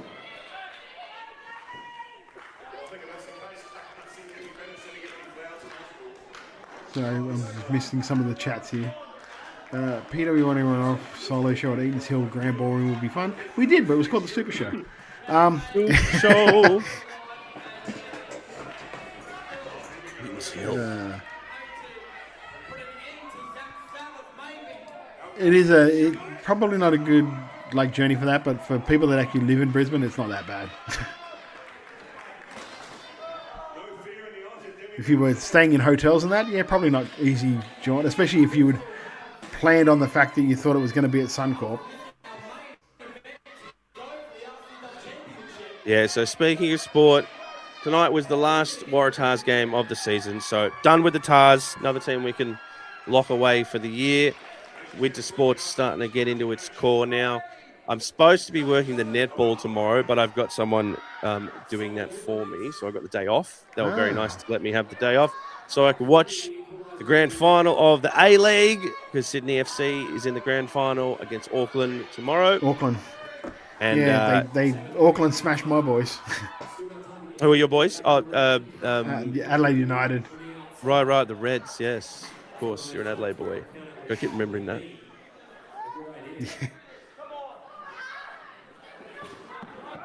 It's the same thing how Punchy's a Queensland boy, but he lives in Adelaide. It's like the other way around. we basically swapped. They really got the better end of the trade. And you confused me with that shit. So yeah, they got the better end of the trade on that one, I've got to say. Queensland got hosed. Because Zaria's Adelaide as well, right? Yes. Yes, the last time I was around her was in Adelaide. I was at a Rampage show, and I saw her, and I said to her after the show, we were at Villiers, and I said, so when are you heading home? Like, when's your flight home? And she's like, bro, I live here. And I was like, I'm so sorry. But I believe her and Dean are originally from Queensland. Oh, okay. It's a Queensland Adelaide thing, right? There's an exchange program going on. Wouldn't it be grand if both teams lost tomorrow? That sounds like a Victorian person speaking. That would be happy if both those teams lost. I reckon you're a Victory fan. Or are you one of those elusive Melbourne City fans? Mate, I hate Victory with every fibre of my being. You think you do? I'm a Sydney FC fan. I want to watch them burn in a fire. Hang on, let me just... I went to the grand final where we got pumped 6-0. So... I'm so sorry. Can you imagine paying for flights and accommodation to go to Melbourne to get pumped 6-0? Yeah, well, it might happen tomorrow if there's some people from the Cove that have flown to Auckland to watch us potentially lose 3-0 to our old coach, Gorica. It's one of those things. It's one of those things, isn't it? It's really weird. All the semis and everything are all home and aways, and then the grand final is just the grand final. Yeah, and also the two semis are home and away. Is they do 2-game series, but the games before them to get to the semis aren't. They're just 1 game and done for the top. So I don't know how that makes any sense at all. I don't know, man. But they tried to sell off the grand final, and there was a huge uproar in the A-League. They tried to sell it off, so like Melbourne's going to host it this year and whatever. And the A-League fans had a huge uproar. Like, no, we don't want to be like the other sports. We want the team that should host the grand final to host the grand final. Yeah, see, that's the difference between like that and like most other sports where like it's always going to be at the MCG or it's always going to be at the. Yep. If the Swans want to win an AFL title, we have to do it in their house. If you want to win a rugby league title, you got to come to Sydney and you got to do it in the grand final. It's just the way it is. But in A-League, it's not. Our league also is like A-League. Our soccer league is probably different to every other soccer league around, where it's just not like the end of the season is the end of the season. There's no playoffs. They just won the season and that's it. Yes, because there's so much other football to play in Europe. If you're a Europe, she did that pin back then. There we go. Oh, she's always done that pin. Good job, Demi. Demity, middle name here, Bennett. They also play way more games. Over, like, say, in the English Premier League, there's way more games. Yeah. And we play on, like, the weird side of the year, which is kind of a game plan by A-League to try and get more international talent. Yes. Yeah. It's working. So the very last one isn't really, it's not even a full match, but it's like I was talking before about like my first time I ever managed. Oh, here we go. Was it a Supernova, and I managed Dean Brady.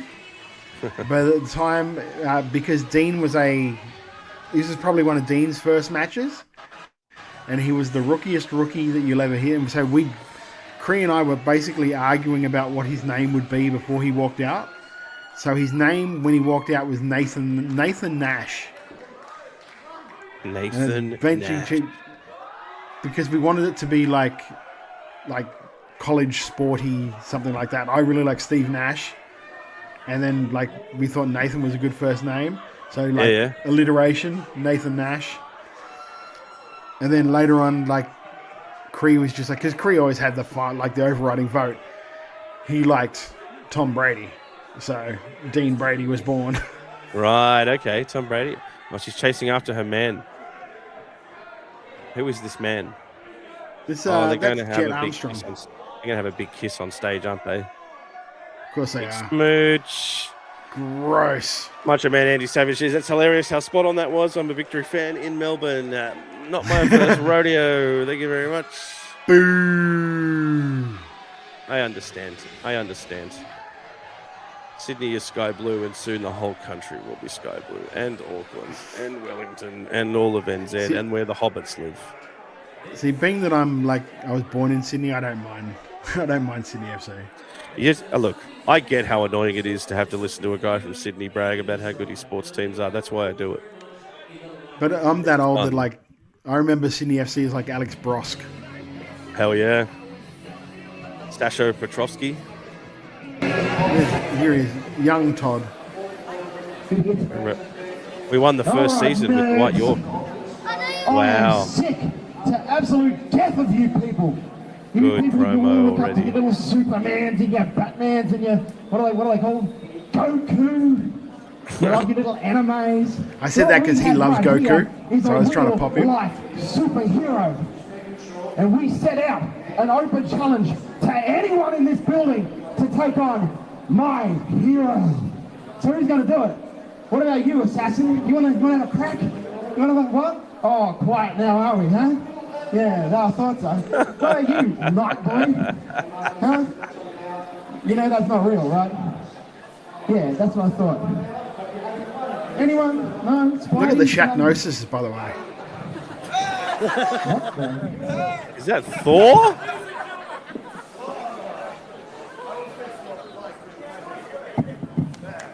Ladies and gentlemen, boys and girls, the open challenge has been made, and the challenge has been answered by none other than Thor! No, he's not happy about We said any no. We said any man in the building. Not a god. That's a god. We don't fight gods. We don't. He accepted the challenge. Your man, Nathan Nash will be going up against none other than the God of Thunder himself, Thor! The referee, that's Josh Armour. Oh, wow. The Thor costume is mine, but Maddie looks so much better in it. It was like, what's the point? Watch out. Of course you went a Thor costume. Wow. Porno's Lucha.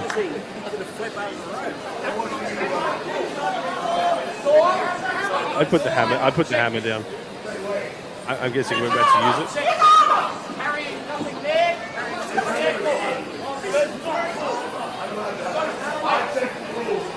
This is for medical purposes. Pod's still furious.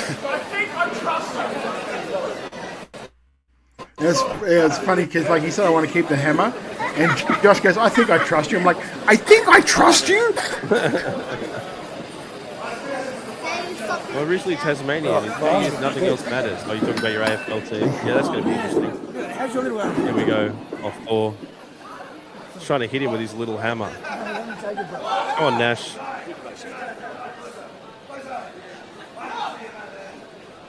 Who's he summoning here? He's just trying to get all the crowd to come over. Oh, he's trying to get him in. All right, yeah, right. Here we go. Did a good job. Crowd's clearly nervous. It's an intense thing, a wrestling match, when you've never been to one. No. Like a lot of my co-workers who work in sport, when they've come to see like a PWA show, you can tell they're nervous before the show. They don't know what's going to happen. He's trying to lift the hammer up and he can't. Oh, no, you can't do that. He's not he's not.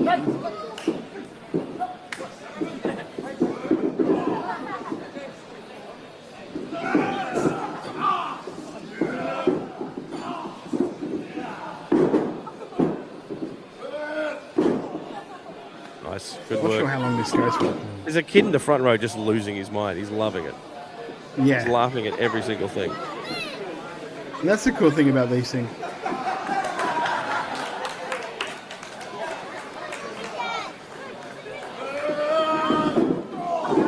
Big boot. You think about how far like Dean Brady's come now. Yeah.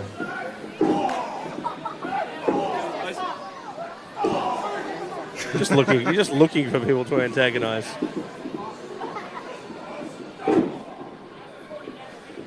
You do look like you've just come from some small claims court.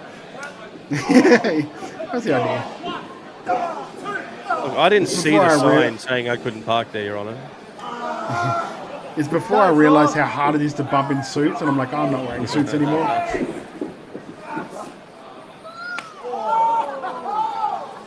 Alex Fireheart says shows like these are definitely a good excuse for cosplay gear, especially if there's a Battle Royale Rumble where everyone's dressing up. I agree. We have a lot of fun at our footy events, like the Beer Food Footy Festival and the Newtown Jets play, and we get someone in the Jets mascot outfit and they do a mood salt and everyone goes crazy. It's good fun. The weird thing about wrestling, isn't it? Like this. Oh, look at you! Just dirty tactics on Thor. You're checking your phone, actually. I fucked my glasses up, if you must know. Did you? Yes.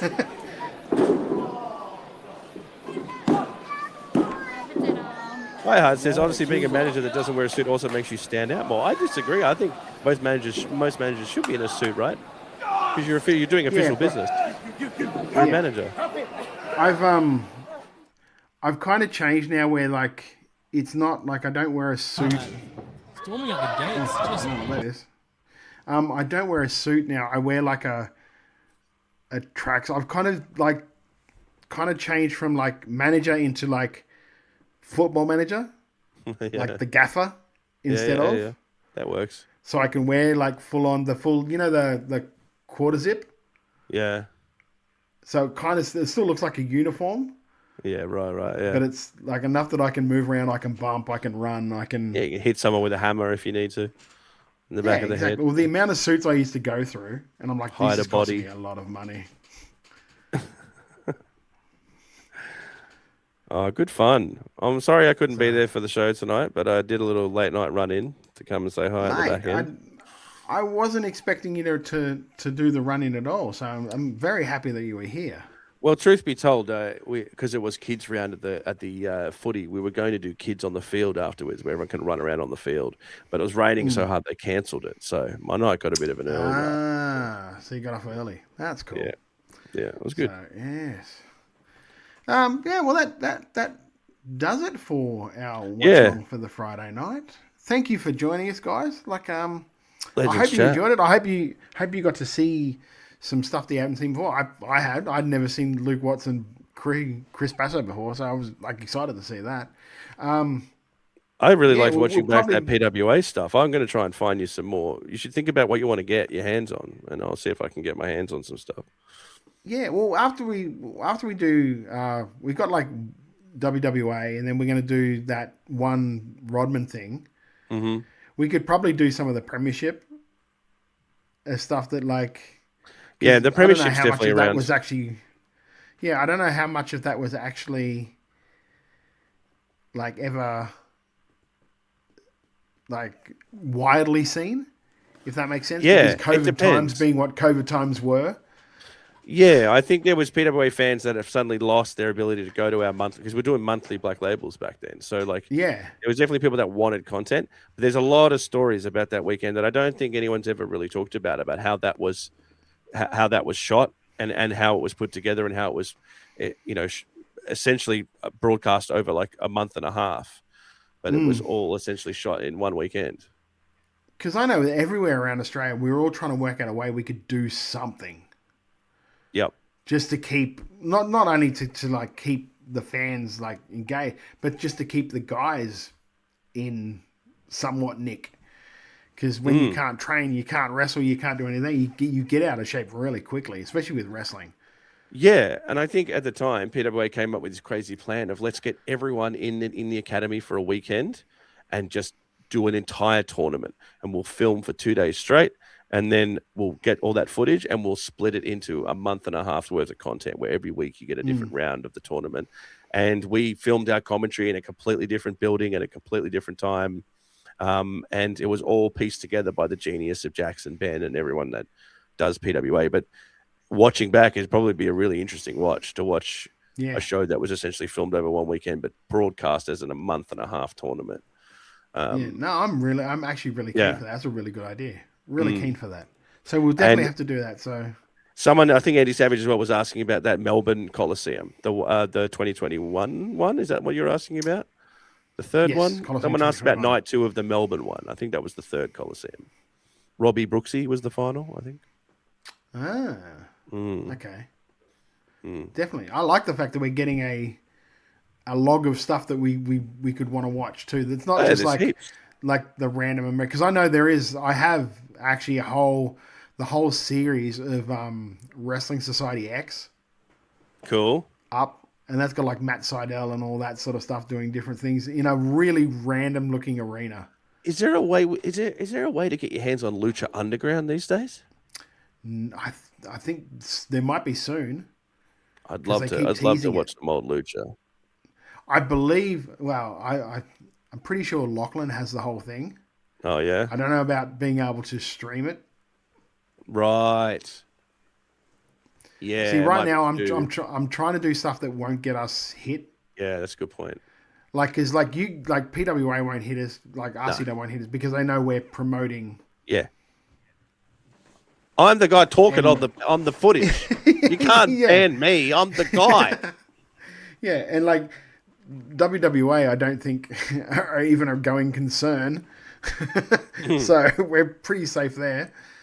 There was one too. I was thinking about it like today actually. I was like, I should try and get like if I can find it, like a best of puppet thing where we could get just like a whole bunch of puppet matches and watch them. Yeah, just a whole puppet night of puppet. Because I've already made that poster for the last one, and I made sure I put puppet front and center. I did notice that you put my boy right in the middle. He's such an integral part of us watching it. He's been like the star for us over this series. I mean, look, let's be honest. Puppet's underrated. He needs more respect on his name in 2026. Yeah, there's plenty to watch. There's plenty to watch. Have a think about it, and if there's anything that's not like readily available, I'll see if I can get my hands on it, PWA wise. All right, yeah, okay, but yeah, well, I think definitely the Premiership. Yeah, because that one especially is one that I don't know how many people ever really saw it. Yeah, it's a bit of a hidden gem. Yeah. Yeah. So there'll be a lot of stuff on there. You're like, oh, I didn't even know this match happened. Yeah, and then after the matches, we set up a little booth, like almost like a press conference, like WWE do their post press conferences. Every wrestler would sit down at this desk and give a promo to the camera, and it gave it this very interesting energy to it all, like almost New Japan-y vibe. Yes, it was like a post New Japan thing where they'd have a confession booth, like a Big Brother, sit down and talk to Big Brother about how you feel, and it was great. Yeah, that's the one. All right, I'll try and get my hands on all that. Okay, that's awesome. I'm not sure what we're watching this week for Thursday's show because there's a few things on the boil that we're thinking about. I think RCW might be on the list. I think one of the boys in the chat put a rock and roll wrestling one in there, so I don't even know what's on that next Friday show. night. Why don't you just watch PWA's Dropped Out live? Yes, well, that's why I wasn't planning on streaming because, like, why would I try and compete with that? Oh, I mean, you can, but you can also just watch it. Yeah, but I'm not going to do that because I'm not going to try and take any views away from. And also, like, I've found like there are people that like, because I know there were people that wanted to do like watch-alongs, like just reaction watch-alongs to World Series Wrestling, and I'm like, but it's on YouTube. Yeah, but I don't think any of us as companies are writing off our YouTube revenue to succeed. Yeah, no, I'm more thinking on like from like our point of view. Why would we bother doing that when if they're watching YouTube, they're gonna be watching that. They're not gonna be watching us talking about that. True. Whereas I mean, different when I don't know. Like some people like to watch stuff with other people. Yeah, true. You know what I mean? We did that. Jamie and I last weekend did that Ring of Honor, Supercard of Honor, Ring of Honor one. We had like 250 views on that thing. That's great. Some people, this is something I learned in doing radio because I once turned to my boss. He's the guy that discovered Hamish and Andy and people like that aren't classic radio people.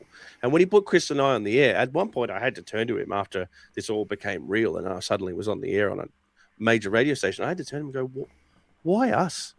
Like neither of us have any radio training. We're just two random guys. But it's that he goes, you guys talk like you're at the end of a bar and you love sport and I want to be involved in the conversation. So that's what I want to put on the air is you two guys talking about the things you like and people will tune in to just have that 5 minutes with you talking about how bad the Tigers are or whatever it is.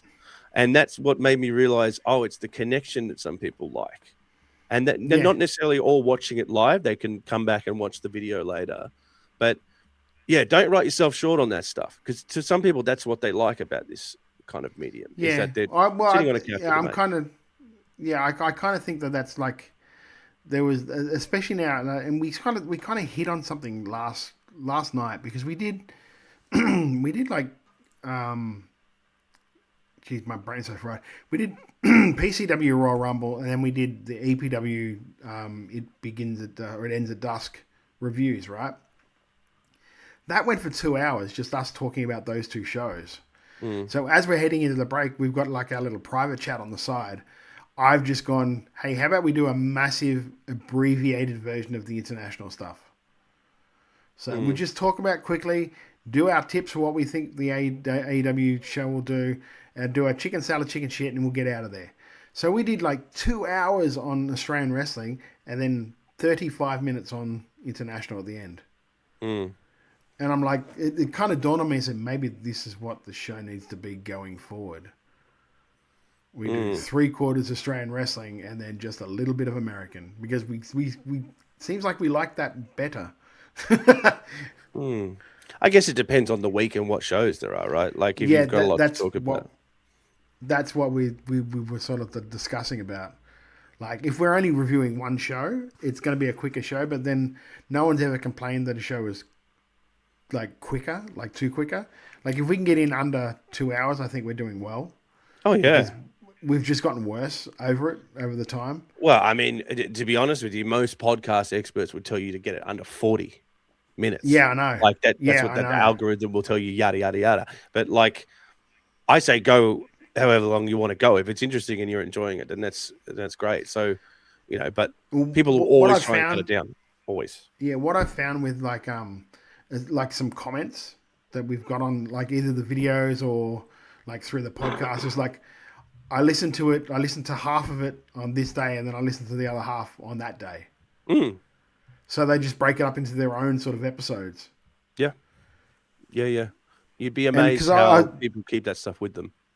Yeah, because I was almost thinking about just breaking that up like that for the podcast version.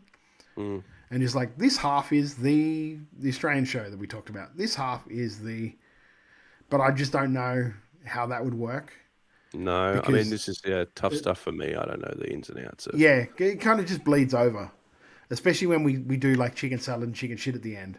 Because we'll talk about Australian wrestling, we'll talk about, like, you know what I mean? But yeah, it's just, it's interesting. Especially when like you see other guys doing stuff and you're just like, I don't want to fall for that. I don't want to fall into this, like, let's just do stuff for clickbait. I don't want to do that. I've never wanted to do that. Yeah, look, I mean, it's one of those things in any kind of marketing, like, you know, the old cliches, sex sells, controversy sells. Those kind of things will always get a lot of clicks. The question that you always need to ask yourself about doing that stuff is longevity, though. Do people want to spend all their time? If you do a show that's negative, then you're going to build a fan base that feeds off that negativity. If you do a show that's about the good sides of things, you're going to get an audience that's around that idea. And regardless of whether one is more successful than the other, doesn't mean one more right than the other. You know what I mean? It's about what you choose to do. And there's no denying that shitting on wrestling in modern media is more successful currently than talking good about wrestling. That's so depressing. It's so depressing as a content. Like as someone who like creates, I hate calling myself a content creator, but someone who creates content, that's so very depressing to think that like I could try and talk about how good all this shit is from the day, but if I made a podcast where I'm like, this is terrible, I would probably do better. Yeah, yes, you would. But you'd also cause a lot of trouble in your other parts that you're connected to wrestling because of it. Yeah, right. Yeah, but it's also not me. Yeah. Exactly. You're doing what I mean? you want to do. Yeah, and I agree with you. And it's probably the reason why I've never really jumped into any kind of wrestling media more than just kind of chilling out and being a guest on things and stuff. Because one, I'm going to be extremely biased if I talked about Australian wrestling because PWA is my home and I'm the narrator of the company. So, of course, it's going to be more important to me than anything else in the country. So I'd have a biased view, but also I wouldn't want to do negative stuff. I'd want to talk about the things I like about wrestling, and that might actually hinder any kind of success. But there's a difference between like talking negatively about wrestling and just being a dick as well. It's two different things, right? And like I kind of the way I've kind of I justify it to myself in my head is that like I'm going to talk good about everything I love. The only time I'm going to talk bad about something is if these people deserve me to talk about. If they're in some way hurting the wrestlers, wrestling, or the fans, then I'm going to talk about it, and I'm going to like say, "Hey, you guys need to cut that shit out." Yeah, I mean, look, because I think that's the only for me to feel good about trying to help. Because I like as much as you want to talk great about something, I want to big up something. I want to make something great. I want to tell you how great Australian wrestling is. If something is bad about it, I think that affects all of Australian wrestling as well as something that's good.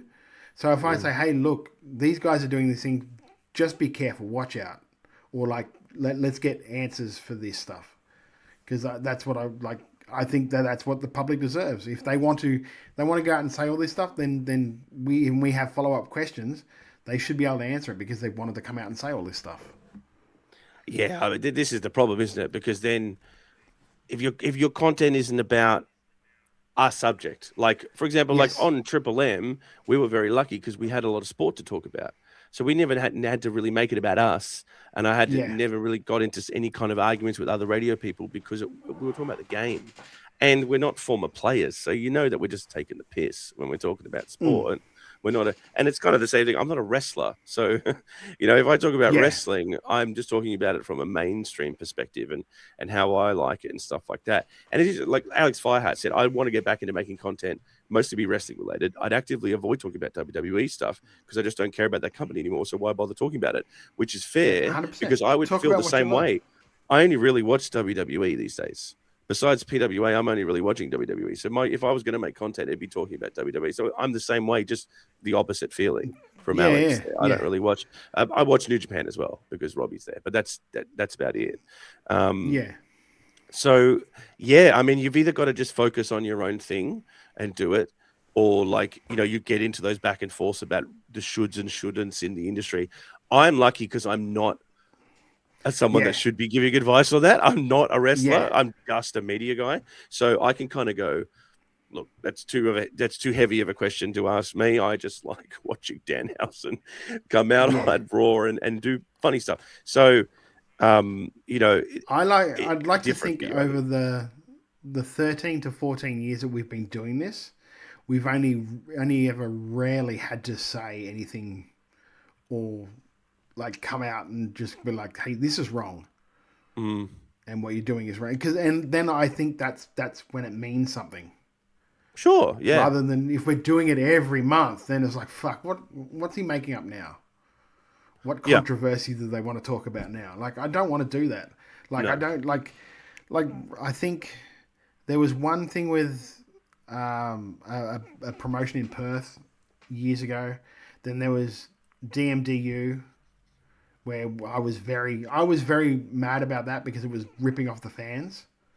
I was aware of that at the time when you guys were talking about it, but I don't know enough to know what you guys were talking about. But I remember you being unhappy with stuff there, but I'm just so out of the loop. Yeah. I don't care what if you're risking your own money and you're doing do it. That's your money. Go and do it. But when you start asking the fans for something, I'm like, hey, we ask the fans enough. They pay their tickets. They come to our show. That's all we should be asking them for.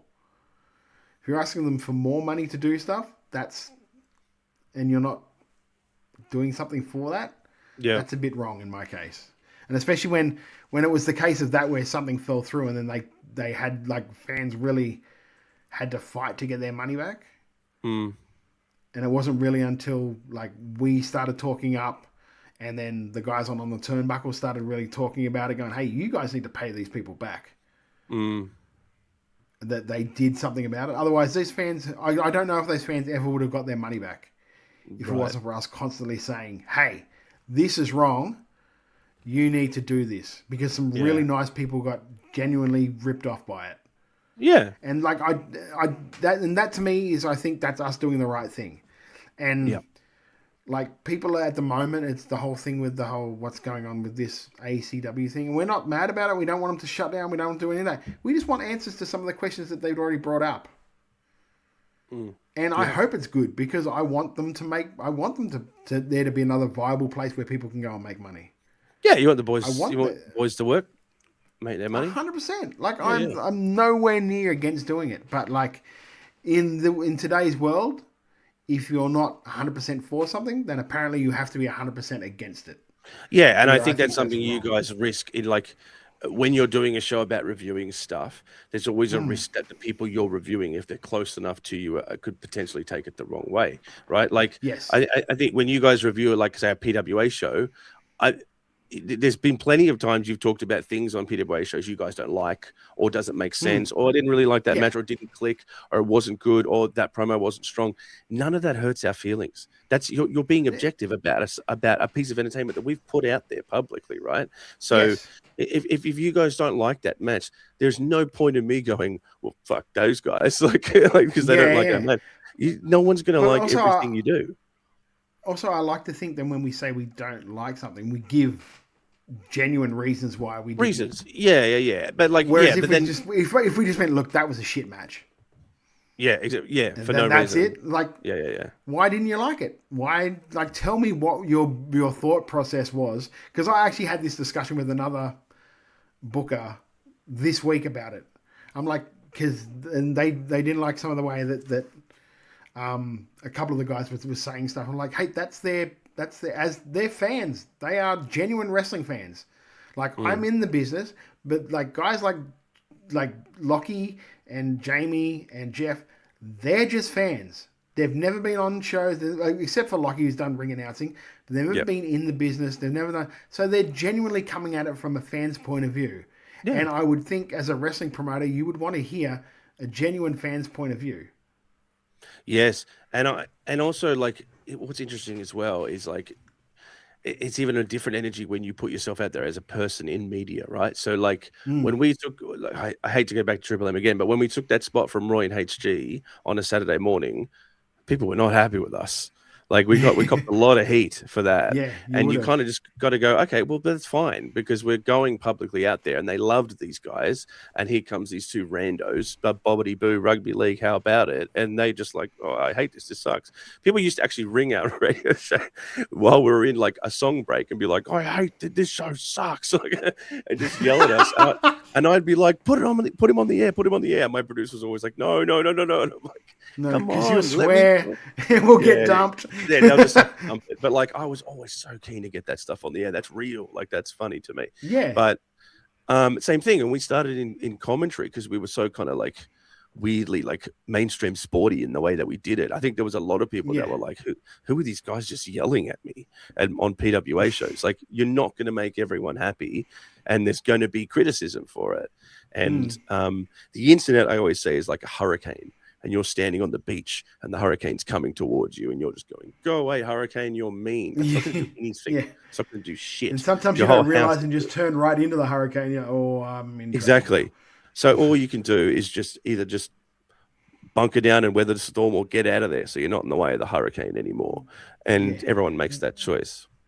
The best thing I will say is that I think about 99% of the places that we review or talk about know that they at least know that everything we say is coming from a good place.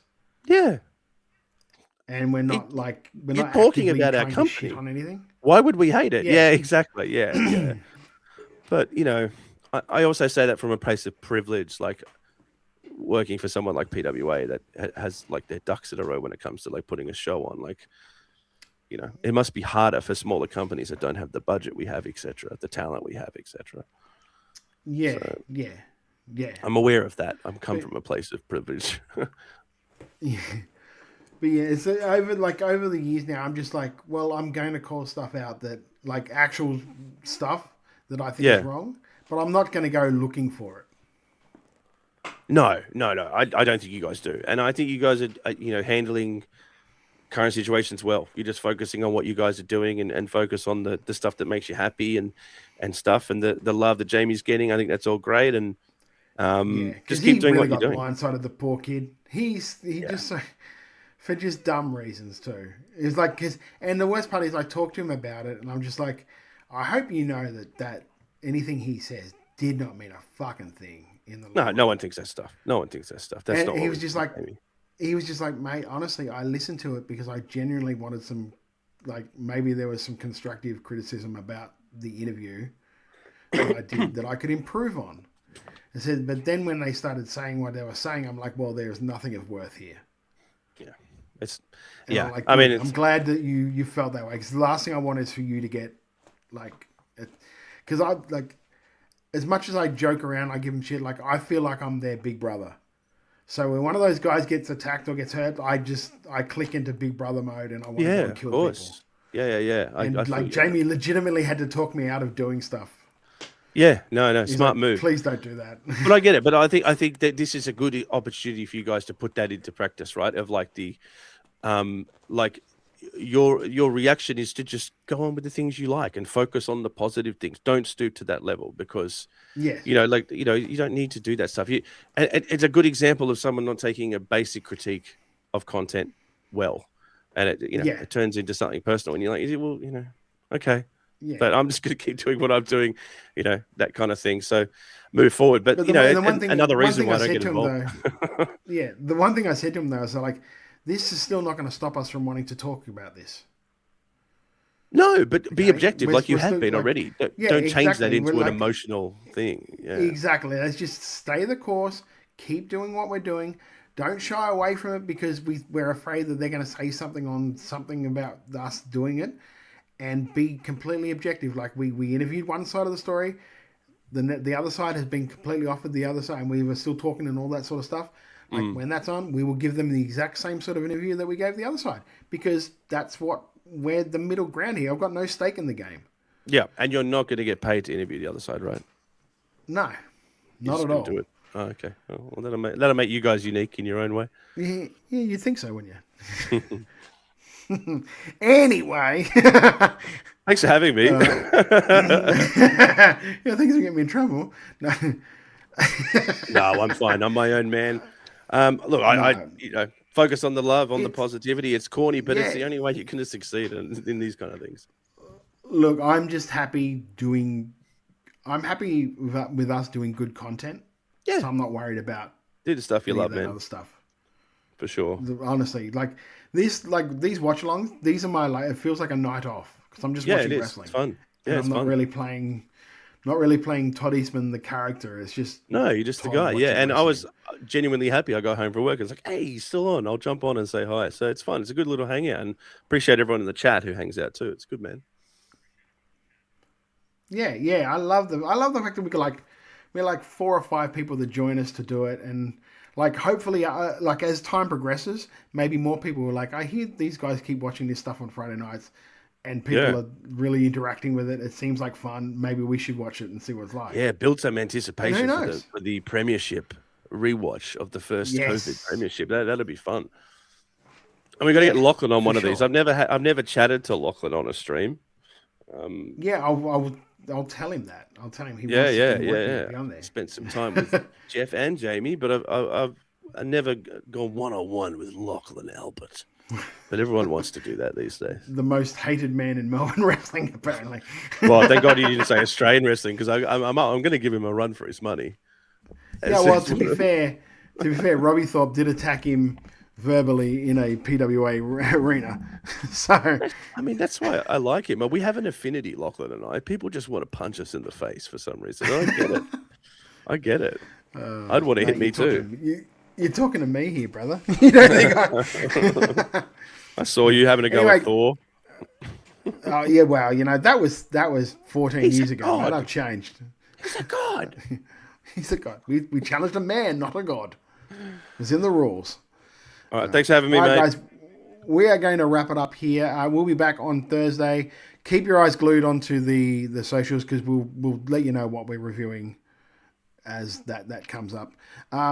I can say more things have progressed with the ACW interview, so cool. Hopefully that will be happening very soon. Yeah, and we will be talking about that when it happens and when it comes up.